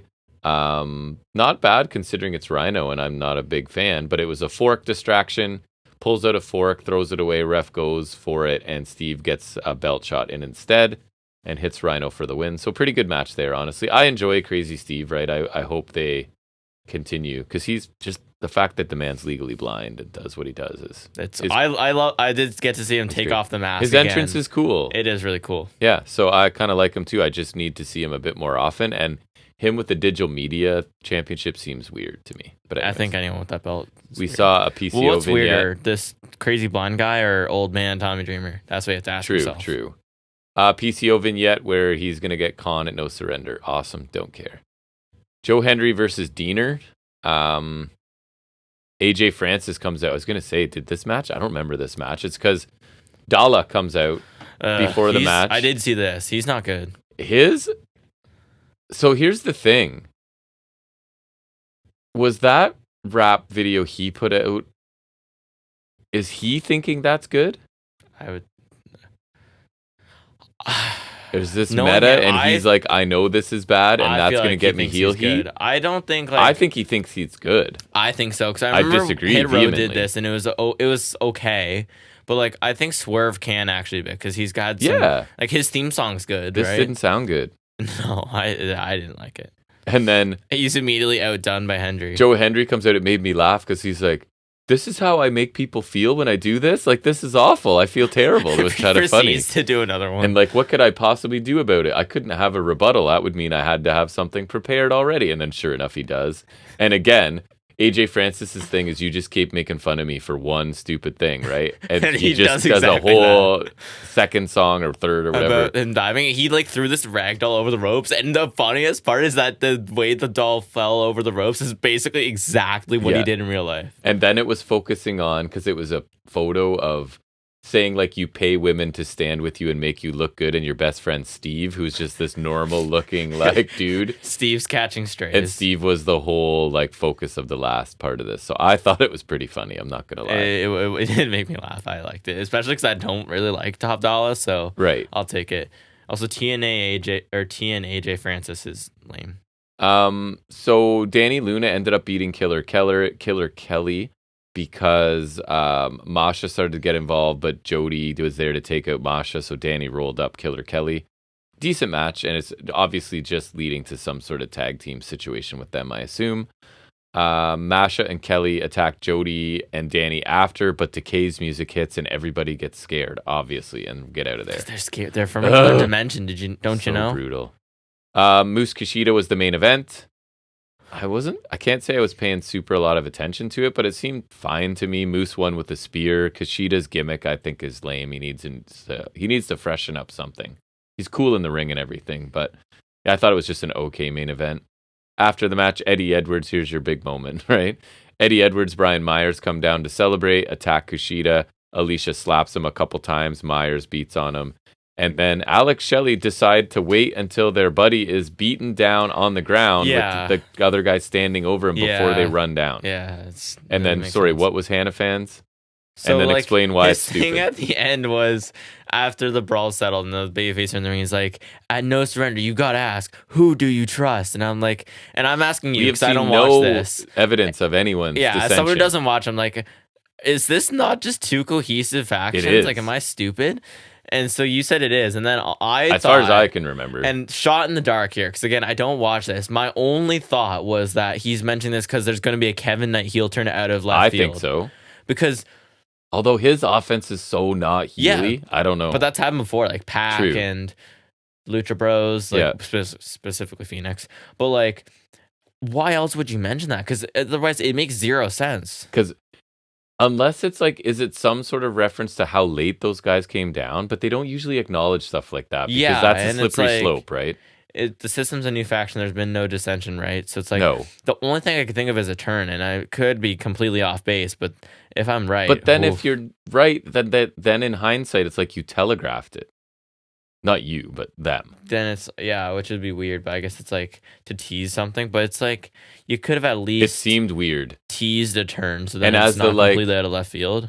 Go home line, right? Basically, it was the last line of the show. Yeah, it was. So you're not saying that for no reason. That's not just like him ad-libbing, I don't think. So no, because that wouldn't make sense. Seemed weird. But anyways. It is very strange. That was TNA. Do you have any SmackDown? No. Since it's just happened? No, I just saw that The Rock, he was doing he did like the guns up, and then of course people posted about it. So Rock's in the Bang Bang Gang, not the Bloodline, but I'd see Rock's going full heel, which makes sense, but not much to comment on that. All right, and you said there is not any figuring updates this week? That's going to wrap it up. Again, our short episode ended up at 2 hours and 9 minutes as we approach it. Makes sense for us. Worst of update, I'm like halfway done it. It's been a busy little stretch here, but things should start slowing down. So we'll get there in the maybe March break. I don't know. But anyways, we'll get to it. But thanks for tuning in to episode 187, spending some time with us as we discuss wrestling. Really do appreciate it. Contact us if you want to, fnswrestling@gmail.com. I will reply. And FNS_wrestling_podcast on Instagram. Leave a comment on YouTube if that's where you're listening. Love to hear from any listeners, especially any new ones. But the ones who always contact us, appreciate that. Love to hear from you guys too. Have a great week. We'll see you back here next Saturday for 188. And until then, everybody, take care.